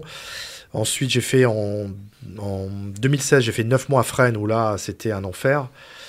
J'ai même été jusqu'à faire 2 tentatives de suicide, tellement c'était horrible, les conditions de détention étaient horribles. Et ma dernière détention, je l'ai faite à la prison de la Santé rénovée de février 2019 à août 2020 et on a tourné le film Les Rois de l'Arnaque. On a commencé le tournage en septembre 2020 à la sortie. On a tourné Marco et moi, on était sous brasse électronique. Par contre, le teaser qui se trouve sur mon compte Instagram, le premier teaser, je l'ai tourné pendant ma période de cavale. Il a été tourné en décembre. Cavale, raconte-nous Ouais. alors. Pourquoi tu es parti en cavale? Qu'est-ce qui s'est passé? Ce qui s'est passé, c'est que j'ai été mon premier procès que j'ai eu en 2017. Il a duré 1 mois et demi. Ouais. Et j'en avais... Mon dossier, si vous voulez, de carbone, moi, il est devenu tellement tentaculaire que les magistrats, pour des raisons de confort judiciaire, on peut dire ça comme ça, ils l'ont saucissonné en 4 affaires. D'accord. Donc, première affaire, c'est le premier procès en 2017. C'est là où le procureur Amar, qui est dans le documentaire d'ailleurs, il demande la peine maximum, il me demande 10 ans. Et puis j'avais les 3 autres affaires qui allaient arriver les unes après les autres. Et là, si vous voulez, je décide, je me dis, écoutez, j'en peux plus, j'ai pas envie d'aller en détention tout de suite. La prison de la Santé, en plus, elle était encore en travaux. Je vais me mettre au vert, je vais attendre que toutes mes affaires, elles passent. Et puis, au moment où il faudra, je me rendrai. C'est exactement ce que j'ai fait. Je me suis rendu. Tu as choisi le moment où tu allais en prison? Absolument. Tu as attendu que les travaux soient finis à la Santé? J'ai attendu que premièrement, que mes affaires passent, que mes procès soient devenus définitifs. Et deuxièmement, que je puisse aller à la Santé, oui. Très bien. Et donc, une fois faite, cette dernière détention, bracelet électronique, etc. Ouais. Tu es guéri aujourd'hui? Guéri de guéri de tout cela, de toutes ces affaires. Ah ouais, non, mais ouais, non, ça, je suis même échaudé. Ouais, je suis guéri, je suis échaudé, je suis... Pourquoi tu n'aimes pas le terme repenti? Pourquoi j'aime pas le terme repenti? C'est pas que je l'aime pas, c'est que il correspond pas, selon toi. Je me considère pas que j'ai compris la leçon, voilà, c'est tout. J'ai compris la leçon, et puis j'aimerais bien que ceux qui sont pas encore dans éviter à ceux qui pensent pouvoir faire la même chose que moi et leur éviter de faire ça, quoi. Ouais. Aujourd'hui, c'est le message que tu souhaites faire passer. Absolument, ouais. Ouais. Et qu'est-ce que tu fais aujourd'hui concrètement? Ça fait marrer tout le monde. Je suis inscrit à Pôle Emploi. Ouais. Parce que c'est obligé, hein. C'est pas pour faire le malin ou essayer de faire passer pour quelqu'un que je ne suis pas, parce que je suis un vrai boulet pour tout le monde, pour moi-même d'ailleurs, pour commencer, puisque dans mes condamnations, je suis interdit de gérer des entreprises, je suis interdit d'administrer, je suis interdit de faire du commerce, à vie en plus. Donc un tas de choses qui me sont totalement interdites.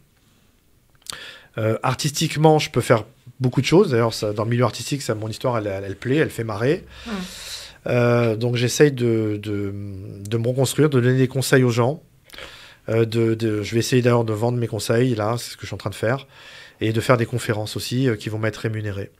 Très bien. Ouais, voilà, c'est quelqu'un qui a compris comment le système fonctionnait, on a profité, et puis une fois fait, maintenant, essaye de se réinsérer. On peut parler de réinsertion? Mais j'ai jamais été. D'ailleurs, c'est ce qu'on m'a reproché. Je vais vous faire marrer. Quand je suis passé en aménagement de peine en août 2019 à la prison de la Santé, j'avais un parcours exemplaire. Hein. Avis très favorable de l'administration pénitentiaire. Je travaillais, je remboursais mes parties civiles, comportement irréprochable, jamais un incident avec personne, impeccable avec mes co-détenus, impeccable. Bref. Donc tous les feux étaient au vert. Et je passe en commission d'aménagement de peine devant 3 magistrats. Et vient la parole du procureur. C'était un jeune procureur qui avait à peine 30 ans. Et puis qui dit, voilà, effectivement, vous savez, les gens comme M. Zawi, ils ont un parcours exemplaire, ils se tiennent bien en prison, ils payent leur partie civile, tout le monde l'aime bien, il n'y a aucun souci. Mais voyez-vous, ces gens-là, ils représentent 5% de la population carcérale à laquelle il faut le plus se méfier. Parce que ce sont des gens qui sont totalement insérés dans la vie sociale. C'est exactement ce que j'allais dire. Voilà. Et ça veut dire qu'ils vous manipulent, ils sont capables de vous raconter des belles histoires, ils connaissent la loi mieux que vous. Donc moi, ces gens-là, pour moi, il est hors de question qu'ils sortent de prison, ils restent en prison, je m'opposerai formellement à son aménagement de peine. D'ailleurs, mon aménagement de peine a été accepté, il a fait appel, j'ai dû rester en détention. Ce qui s'est passé, c'est que le délai d'appel, je devais être auditionné dans les 2 mois, le délai des 2 mois a été dépassé. Et c'est là où ils ont eu tort, ils ont dépassé 19 jours, je les ai attaqués en cassation. Donc j'ai fait de la détention en trop pour lesquelles je vais être indemnisé. Incroyable. On aurait tendance à dire que c'est, quand on écoute son parcours, je peux me tromper, mais que c'est une personne qui a eu 1000 vies et qui à chaque fois rebondit. Ouais. Donc au final, ça corrobore un petit peu ce qui a été dit juste avant. Et moi je m'inquiète pas. Après, non, alors, moi je m'inquiète pas. Merci, c'est gentil, mais moi des fois je m'inquiète pas. Oui, non, je m'inquiète parce que c'est une façon de parler. C'est une façon de parler quand je dis ça. Mais alors, moi je suis impatient moi je suis dyslexique et dysorthographique. Je suis comme toi, j'ai bac-3 et je suis impatient d'acheter ton livre. Ouais, il sort un livre. Ouais. Voilà, ça c'est un projet, ça. Voilà. J'ai un livre qui est à l'écriture qui va sortir au printemps. D'ailleurs, il va d'abord sortir parce que j'ai un éditeur américain qui est venu me voir. Il va d'abord sortir aux États-Unis avant même la France. Je dois le présenter là-bas, faire la tournée des médias américains. Il y a aussi le film Les Rois d'Arnaque qui va être présenté au festival du film Séfarade de New York au mois d'avril. On va être, Marco et moi, invités là-bas. New York, c'est quand même la ville où il y a le plus de juifs au monde. Hein, il y a plus de 3 millions de juifs, donc c'est pas mal, même si ça va pas toucher que les juifs, ce film a touché tout le monde. C'est universel. Hein. C'est totalement universel, complètement. Mais bon, c'est un support important. Bien sûr. Pour nous. Donc il y aura encore une vie de ce film qui va continuer là-bas, mon livre, et puis peut-être la suite beaucoup de gens nous demandent la suite. Et moi, je demande quand je fais des conférences, je tombe sur des jeunes, je leur dis, vous voulez quoi que ce soit interprété par des acteurs. Alors, parce que je leur dis, moi, je suis pas comédien. Ils me disent, non, on voudrait que ce soit vous, continuer une suite avec toi, Marco. Suite du docu. Ouais. Voilà, une suite au docu, ce que vous êtes devenu, ce que vous avez fait. Donc, bon, c'est en gestation, je sais pas comment. Alors, faut savoir en tout cas, il y a beaucoup de rendez-vous production qui sont. Il faut savoir que sur le docu, personne n'a été payé. Non. Parce que les producteurs, ils ont dit, nous, on va le faire. avec ou sans vous. Exactement. Vaut mieux que vous soyez là et vous donniez votre... Comme Valérie Strauss-Kahn, ils ont fait un documentaire sans lui. Et moi, on m'a dit, quand on me l'a proposé, on m'a dit, voilà, si on le fait avec toi et tu pourras t'exprimer, dire tout ce que tu veux, ou sans toi. Et donc, c'est un peu une proposition qu'on n'a pas pu refuser. C'est un peu mieux avec vous, quoi. Voilà. Rien à voir, c'est extraordinaire. Non, moi, la seule question que je me pose, Greg, et je voulais te poser, c'est que quand tu as monté ta boîte de trading, tu gagnais super bien ta vie. La téléphonie, ça battait de l'aile à ce moment-là. Ça commençait, il y avait beaucoup de concurrents. Moi, j'étais un des premiers, donc je me positionnais toujours dans des marchés où il y avait plus de demandes que d'offres. Donc j'ai démarré le jean, comme j'avais plus de demandes que d'offres, les téléphones pareil, et là le carbone c'était pareil. Et il y a une période de battement où il y a beaucoup de gens qui se sont mis à faire comme moi, donc j'avais des concurrents, les prix se cassaient la figure, donc il y a eu un moment où ça fonctionnait plus. Mais quand tu as ouvert ta boîte de trading dans le carbone, elle n'a pas fonctionné tout de suite. Non, mais tu faisais pas que ça. Non, je faisais les panneaux solaires, là, tout ça, là que j'ai installé. Bon, mais je gagnais gentiment, sans plus. C'était pas des trucs mirobolants. Non, vraiment, le feu, ça a été en 2008. Printemps 2008. Ouais. Est-ce que tu peux nous dire, peut-être tu peux pas le dire, aujourd'hui... Je peux vous dire ce que je gagnais officiellement. Ouais. Non, pas aujourd'hui. À l'époque, à l'époque. Non, aujourd'hui, t'as réussi à détourner combien? Est-ce qu'on t'a évalué un chiffre? Alors, non, je vais pas me défier la question, mais on me l'a posé plusieurs fois cette question. Ça rentrait... Enfin, je gagnais, moi, officiellement dans ma boîte de trading. J'avais même débauché deux gars qui travaillaient sur un desk de la Caisse des dépôts et consignation. Je les ai débauchés j'étais passé par un cabinet de recrutement. Je les ai fait venir, je leur ai donné un welcome, tout ça. Et je gagnais en fees à peu près, officiellement, entre 80 000 et 100 000 euros tous les jours.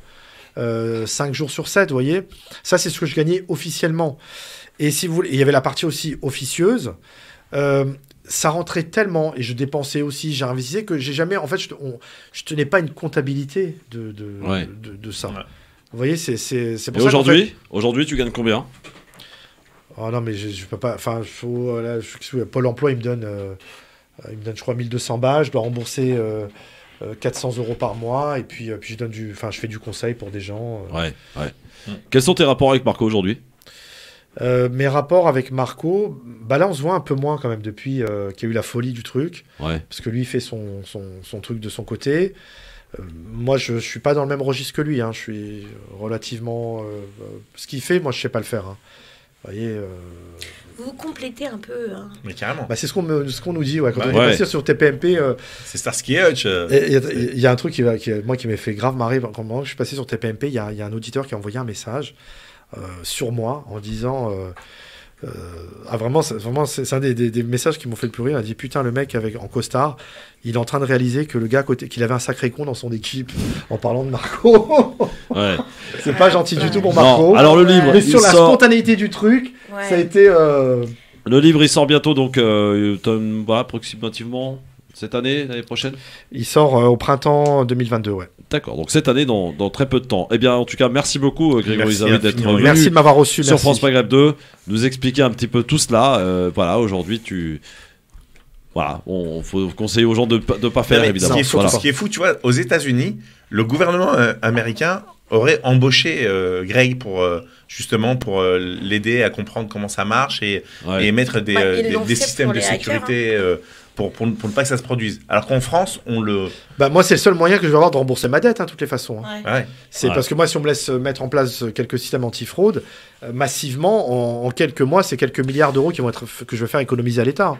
Et j'aurais largement remboursé. Merci beaucoup, en tout cas, d'être venu en direct sur France Maghreb 2. Grégory. Dans un instant, proposition des auditeurs. On revient à la présidentielle. Oui, l'échéance qui approche à grands pas, tout de suite.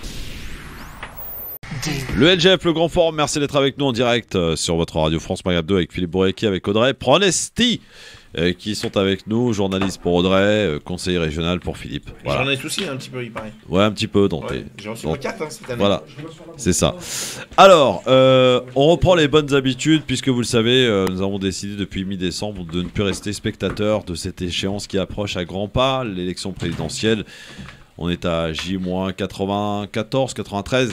Jour du premier tour, le 10 avril prochain. Rappelons des dates importantes. Le 26 février sera la date fixée pour que tous les candidats remettent leur parrainage. Le 26 février. Une semaine plus tard, le Conseil rendra donc définitivement la validation des candidats qui seront officiellement, qui concourront pour cette présidentielle du 10 et 24 avril. Et donc nous élaborons notre programme ainsi chaque jour de manière très démocratique. Vous pouvez nous appeler au 01 40 33 9000 pour nous faire vos propositions. Pour nous faire des propositions de changements, de lois, de choses. Par exemple, hier, ce qui a été proposé et choisi par le Haut Conseil, représenté hier par Tarek Sassi et par Pierre-Henry, c'est la suppression de l'impôt foncier donc sur la résidence principale. Suppression de l'impôt, la taxe foncière, donc sur les résidences principales uniquement. Et ça a été ensuite soumis à un vote sur Twitter via sondage.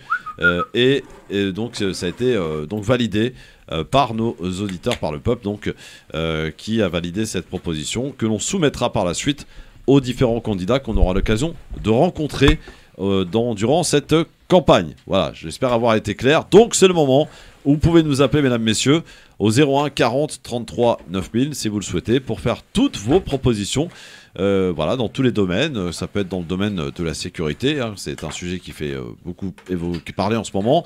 Ça peut être dans le domaine de l'économie, du logement, de l'école, de la famille. Je sais qu'il y avait une loi qui a été adoptée sur la suppression des impôts de succession, là, parce que là il y a tout un travail à faire là-dessus. C'est vraiment très injuste parfois. Tout ce travail autour de la succession. Donc il y a plein de choses donc très intéressantes. À vous de nous appeler pour nous faire vos propositions au 01 40 33 9000. Allô, bonsoir. Oui, bonsoir. Bonsoir, Ali, tu nous appelles d'où, Ali? De Paris. De Paris. Bonsoir, Ali, bienvenue à toi. Bien, merci, bonsoir à vous tous, bonsoir aux auditeurs. Donc, concernant les réformes, alors moi j'ai trouvé une petite réforme qui peut peut-être changer un petit peu la chose. C'est en fait libérer le Parlement et légiférer là-dessus de la coupe du pouvoir exécutif, que le Parlement redevient vraiment représentatif de la parole du peuple. Pas un groupe qui suit un président ou qui suit un truc et qui alors, va comment dire, tu fais concrètement, parce que bon, après, il y a des élections législatives qui arrivent après les présidentielles. Il faut avancer les législatifs avant les présidentielles. Et comme ça, il n'y a pas de calcul, il n'y a pas de majorité présidentielle qui va dire oui à tout ce que le président a décidé de faire. Alors peut-être, soit les mettre avant les présidentielles, bon, ok. Ou alors, est-ce qu'on peut éventuellement penser à les mettre à mi-parcours du mandat? En tout cas, le Parlement, c'est la représentativité du peuple, et il faut que ça redevienne à ça. C'est pas, il faut que ça sorte de l'outil que le président ou que le gouvernement peut utiliser pour faire ce que bon lui semble à tous les coups. Ouais, très bien. C'est ça le truc. Voilà. Après, quelle est la méthode? Peut-être on peut trouver plusieurs façons de faire. Moi, je l'ai pas, mais en tout cas, au moins symboliquement, redonner le Parlement au peuple. Très bien. C'est noté. Voilà. Ouais, j'ai mis. Je pense que c'est pour répondre un petit peu à ta proposition. Mettre les législatives à mi-mandat du quinquennat, ça peut être intéressant. Oui, mais moi, la question que je me pose, c'est... J'entends très bien ce que... Je me rappelle plus du prénom de notre auditeur. Ali. Ali, oui. Alors, moi, la question que je me pose, c'est... Certes, j'ai bien compris son intention, mais ça ne changera pas en soi le problème, dans le sens où, certes, il y aura les élections législatives, et quand bien même on les déplace... ça ne représentera pas directement la volonté du peuple. Si, parce que par exemple, tu es à mi-mandat et on a un président effectivement qui a eu qui a fait des choses qui n'a pas trop plu, etc. Ça peut avoir des répercussions. Oui, non, mais moi je parle. Donc, d'accord. On peut avoir des cohabitations comme on l'a connu il y a. Alors à mi-mandat éventuellement, mais voire même encore plus, quoi. C'est ça que je veux dire. Ouais, parce que vraiment, mais j'entends, en tout cas moi je la retoque pas, je me dis pourquoi pas, effectivement. Ouais. Alors on enchaîne avec une autre proposition. Allô, bonsoir. Oui, bonsoir Christophe. Bonsoir, ton prénom et ta ville d'appel? Mounir d'Antony. Bonsoir mon Mounir, comment ça va? Alors, on t'écoute pour ta proposition du jour, Mounir. Écoute, je voulais juste vous remercier d'avoir déjà adopté 3 de mes propositions et je vais en faire une 4e ce soir. Parfait. Voilà, donc j'en ai une vraiment qui me tient à cœur, Christophe. Au fait, je souhaiterais, si possible, que nos enfants, qui font bien sûr, qui font des études après le bac, entre 18 ans et 25 ans, puissent bénéficier automatiquement, à partir du moment où ils sont bien sûr scolarisés, on est bien d'accord, entre 18 ans et 25 ans, qu'ils puissent toucher une prime de 500 € mensuels. Alors, pour tous les élèves. Mon cher Mounir, dans notre programme, déjà, elle figure cette proposition. C'est le revenu universel pour les étudiants, à partir de 18 ans. Ah, alors si ça a été fait, est-ce que je peux en faire très vite une autre? Vas-y, vas-y rapidement, Mounir. Voilà, bon alors rapidement. Voilà, je précise que Philippe n'a absolument rien écouté à vos propositions. Mais arrête tes conneries, t'es barré, tu t'es barré. Ne mens pas aux gens, on fait de la radio. Notre invité. Ouais, c'est ça, oui. Mounir, j'ai accompagné l'invité. Mounir. Oui, dis-moi. Vas-y, on t'écoute pour ta proposition. Alors, moi, j'ai une proposition à faire qui me tient aussi, mais vraiment à cœur, parce que là, ça touche, mais vraiment, mais tout le monde. Je dis bien tout le monde, parce que on est tous voués à devenir des Chibani, comme on dit, si Dieu veut. Et on va tous avoir, si tout va bien, une retraite, si Macron veut bien nous laisser avoir une retraite. Alors, vas-y, on t'écoute. J'insiste vraiment pour que la retraite elle soit à 60 ans, mais je dis bien l'âge légal du départ à la retraite, qu'il soit mais vraiment pour tout le monde à 60 ans, et non pas 62 ou 64 ou 65 ans. Voilà, c'est une proposition aussi qui me tient vraiment très à cœur. D'accord. T'es inscrit sur les sectorales, Mounir? Je sais pas demandé. Oui, dis-moi. Tu es inscrit sur les listes électorales? Moi, oui, je suis inscrit, okay. Oui, bien sûr. Voilà, oui, je vote comme tout, enfin, je vote, oui, j'essaie de voter, oui. Voilà. Okay. Merci Mounir, merci à toi. Retraite à 60 ans. Oui, bah vas-y, tu peux noter. J'ai noté. T'as loupé celle d'avant. C'était quoi celle d'avant? Ah bah voilà. Mais j'ai changer la date des législatives. Ah, c'est pas bête non plus. Voilà, c'est déplacer en fait les législatives. Les mettre avant ou après? Alors, lui il parlait de les mettre avant la présidentielle, moi j'ai proposé de les mettre à mi-mandat du quinquennat. Ah, c'est pas bête non plus. Oh là, il y a du level ici. Hein. Bah oui, c'est du level. Allez, on continue dans un instant, on se débarrasse de la pub et on continue d'accueillir vos propositions. 01 40 33 9000. Je rappelle qu'Audrey Pronosti et Philippe Boureki devront se mettre d'accord sur une proposition que nous soumettrons ensuite en sondage sur Twitter. À tout de suite. Le LGF, le grand forum Bouriaki avec Audrey Pronostic sont avec nous pour les propositions évidemment dans notre partie interactive avec vos propositions, amis auditrices, auditeurs. 01 40 33 9000. Mehdi, salut mon Mehdi. Salut Christophe, bonsoir à tous. Ça va Mehdi? Ça va, ça se passe. J'ai chopé le Covid la semaine dernière. Ah merde. Tartuc. Alors c'est comment? Bah écoute, j'ai fait ma première dose, écoutez bien hein, tout le monde, à tous ceux qui écoutent, j'ai fait ma première dose mois d'août. Ouais. Début août, ma deuxième dose fin août. Ouais. J'ai chopé le Covid la semaine dernière. J'ai passé une semaine terrible dans le lit, malgré le vaccin. Ma femme a fait sa première dose début décembre et sa deuxième dose vers le 20 décembre, le 20 et le 25. Ouais. Elle avait mal un peu à la poitrine, c'est-à-dire ça l'a brûlé, la toux. Et ça après avoir fait le vaccin il n'y a même pas 2 semaines.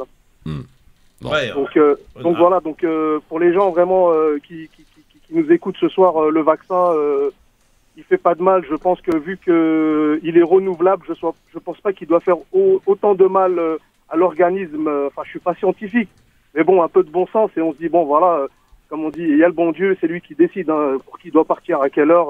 C'est pas le vaccin. Mais ce que je veux dire, c'est que vraiment le vaccin, vraiment c'est important. Bah, vraiment. Vraiment. Bah, merci mon Mehdi. Alors ta proposition, Mehdi. On espère que tu vas mieux. Retirer la TVA et faire payer des impôts à tous les Français. Puisque c'est un impôt qu'on paye tous les jours. Alors retirer la TVA et faire payer des impôts aux Français. Et faire payer des impôts à tous les Français. Ce qu'il faut savoir, c'est que beaucoup de Français ne payent pas d'impôts. Ouais. Ils le payent tous les jours dans la TVA. Oui, c'est vrai. Oui, bien sûr, la TVA, c'est une taxe valeur ajoutée au produit. Tu veux dire proportionnellement aux moyens de chacun? Voilà, tout à fait. Ok. Ouais, suppression de la TVA, je pense que ça me paraît vraiment difficile, hein, mais bon. Mais par contre, que chacun vote à la hauteur de ses moyens, c'est très intelligent. Ouais. Réellement. Bon. Voire même 1 euro, quoi. Oui, même voire 1 euro, exactement. Tout à fait. Ouais, mais le problème, c'est que si tu retires la TVA et les milliards que ça rapporte la TVA et que tu remets sur l'impôt sur le revenu, même si tu fais payer très peu, enfin même 1 euro à ceux qui ont pas les moyens, c'est-à-dire que la compensation, elle doit être progressive et elle doit se faire sur les très très gros revenus. Est-ce qu'on risque pas de voir tous nos millionnaires, milliardaires se barrer, quoi? C'est vrai que ça risque d'être injuste pour ceux qui gagnent beaucoup, qui gagnent très bien leur vie. Ouais. Bon, bah Mehdi, en tout cas, proposition enregistrée. Merci beaucoup, mon Mehdi. Beaucoup. Et soigne-toi bien, hein. Voilà. 01 40 33 9000. De toute façon, l'OMS a prévenu, hein, d'ici 2 mois, 50% des Européens auront chopé Omicron. Hein. Donc voilà prévenu. Et on a battu des records de contamination, 378 000 contaminés hier soir. Sachant que Véran nous dit qu'on est en baisse. Bon, on va comprendre. On va comprendre. Il n'y a pas les mêmes chiffres que nous. Voilà, c'est ça. Allô, bonsoir. Bonsoir Christophe. Bonsoir, prénom. Merci pour les propositions. Oui, ton prénom et ta ville d'appel, mon ami. Alors moi c'est Joe. Je passe un bonjour à Audrey avec qui j'ai travaillé dans les TGV il y a près de 12 ans. Elle vous reconnaîtra peut-être. Quoi? Youn! T'as travaillé dans les TGV, Audrey? En gros, je m'appelle Joe. Ma proposition, que chaque parlementaire, que ce soit du Palais Bourbon ou du Palais du Luxembourg, donc député, sénateur, puisse parrainer un jeune en lui allouant une certaine somme, dans un accompagnement, une espèce de parrainage, en vue d'insertion professionnelle. Voilà. Ouais, ça fait que 800 personnes. Non, mais... Ouais, mais ça fait que 800 personnes, ça, 800 ou 900 personnes. 923 avec les 577 députés. Attention, parce qu'il est très intelligent, hein, moi je vous le dis. Hein. Mais attends. Non. Bon, bah merci mon Joe, merci beaucoup pour la proposition, à bientôt. Oui. Salutations. Merci toi aussi. Mais qu'est-ce que histoire? T'as travaillé dans les TGV, Audrey? Bah oui, je faisais de l'accompagnement d'enfants pendant les voyages quand j'étais étudiante. Moi, j'ai toujours travaillé pendant mes études, donc voilà. Et pendant les vacances, eh bien, quand les parents ils devaient emmener leurs enfants chez leurs grands-parents, et qu'ils pouvaient pas forcément prendre 4 billets de TGV, eh bien, nous, on était un service de la SNCF et on était les animateurs et puis voilà. D'accord, ok. T'as une vie avant ta vie. Ah bah moi j'ai eu plein de vies, oh là là. Ouais, allez, dernière proposition du soir, bonsoir. J'avais 23 ans. Ah bonsoir, c'est Karim. Il y a longtemps. Ouais. Karim, bonsoir. J'avais déjà appelé la dernière fois pour l'histoire des logements, ma proposition avait été retenue, pardon. Ouais. Voilà, j'ai une proposition, c'est pour les migrants, les sans-papiers. Ah, vas-y, on t'écoute. Sachant qu'on leur octroie une allocation, c'est une survie de 400 balles à peu près par mois. Leur dossier est étudié sous 3 ans à peu près, et 99% des cas sont refoulés. On parle surtout des sans-papiers qui viennent par bateau, bref, on s'est compris. Pourquoi ne pas les laisser travailler pendant que leur dossier est étudié, qu'ils puissent au moins mettre de l'argent de côté et après qu'ils puissent retourner dans leur pays avec un minimum d'argent pour pouvoir faire un projet chez eux et faire de la survie, quoi, on va dire. Hein. Bon, on prend les amis? Non. Non, ça retoque? Non, je prends pas parce que je vais t'expliquer pourquoi. Parce que tu vas donner de l'espoir à quelqu'un pendant 3 ans et après lui dire à 3 ans, en fin de compte, il va falloir que tu repartes. Ah, tu sais, espoir ou pas espoir, il travaille quand même. Donc, oui, non mais du travail, mais noir, donner de l'espoir, c'est pire encore. Et si tu le permets de travailler, etc., c'est que tu l'as régularisé. Et si tu l'as régularisé, il n'est pas question qu'il parte. Moi, dans le sens où c'est pas que je veux pas que ceux qui viennent de façon irrégulière ne puissent pas travailler, ne puissent pas accéder. Au contraire, il faut recevoir les gens dans la dignité. Mais si c'est pour qu'ils retournent au pays, il faut qu'on les aide directement là-bas sur place. Bah, je suis désolé, mon Karim, c'est retoqué pour ce soir. Mais bon, tu pourras. Impossible de les aider sur place. Ouais, ben, réfléchis à ta proposition et essaye de peut-être la présenter d'une différente manière et peut-être elle passera demain ou après-demain. Merci, mon Karim. Bon, c'est l'heure du choix. Audrey Pronosti. Oui. Philippe Bouriaki. Ouais. Propositions qui sont sur la table ce soir. Déplacer les législatives. Alors pourquoi pas les mettre à mi-mandat. Après ça sera à nous de choisir. L'âge légal de la retraite fixé à 60 ans pour tout le monde. Ouais. Peu de discussion. Hop. Ouais. Qu'est-ce qu'il y a? Oui. Supprimer la TVA pour y mettre un impôt pour tous les Français. Proposition aussi qui nous a été faite. Qu'est-ce qu'il y a d'autre? Non mais l'âge à 60 ans, Bien sûr. Et le parrainage, pardon, d'un jeune par tous les parlementaires, Sénat, Assemblée nationale. Voilà ce que vous avez à choisir, je vous laisse 30 secondes. Mais le problème, c'est qu'il y a un vieillissement de la population, donc c'est ça qui est craignos. Et bah tant mieux, comme ça tu permets de libérer la place pour ceux qui sont pas d'emploi et qui sont plus jeunes. Bah vas-y, bah franchement. Ouais, 60 ans, ouais. Franchement, je te suis. Non, mais moi aussi. Non, mais vas-y, sinon. Législative, non, ça vous intéresse pas. Ouais, législative, c'est pas mal. Ouais, contre la retraite, je préfère la retraite quand même. Allez, retraite. Ouais, retraite. C'est 81, Mitterrand, 60 ans. Ça me parle. Très bien. Donc, on choisit ce soir l'âge légal du départ à la retraite, 60 ans pour tout le monde. Ouais. Fixé à 60 ans pour tout le monde. Sauf pour ceux qui veulent rester. Hein. Oui, bah, évidemment. Il n'y en a pas beaucoup. Ouais. Ça dépend. Hein, alors, attendez, quand je dis pour tout le monde, y compris pour celles et ceux qui ont la retraite à 55 ans. Non, c'est l'âge maximum de la retraite. L'âge légal de la retraite départ à 60 ans pour tout le monde. Non, c'est maximum 60 ans. Oui, maximum 60 ans. Non, maximum 60 ans. C'est-à-dire que celui qui a un régime spécial qui peut partir à 40, qui parte à 40. Ouais, voilà. On n'abolit pas les régimes spéciaux. Non, on touche absolument pas aux régimes spéciaux. Surtout pas, par contre. Ouais. Bon, bien, merci beaucoup à tous les deux. On va soumettre ça sur Twitter ce soir, évidemment, et vous pourrez voter pour savoir si cette proposition vous paraît faisable, réalisable, et c'est la majorité qui l'emportera. Je rappelle qu'hier, donc, on a adopté la suppression de la taxe foncière pour les résidences principales. C'est quelque chose que l'on rajoute ainsi à notre programme. Bonne soirée dans un instant, le Top Hit France Maghreb 2, les 15 meilleurs sons que vous entendez sur France Maghreb 2 en classement, avec quoi ? Oui, le classement, c'est ce que je viens de dire. Avec DJ Nabil, bien entendu, qui sera aux manettes et aux platines jusque 20h. Et il y a ce soir un tapis rouge Best of. Il n'y a pas beaucoup d'invités en ce moment.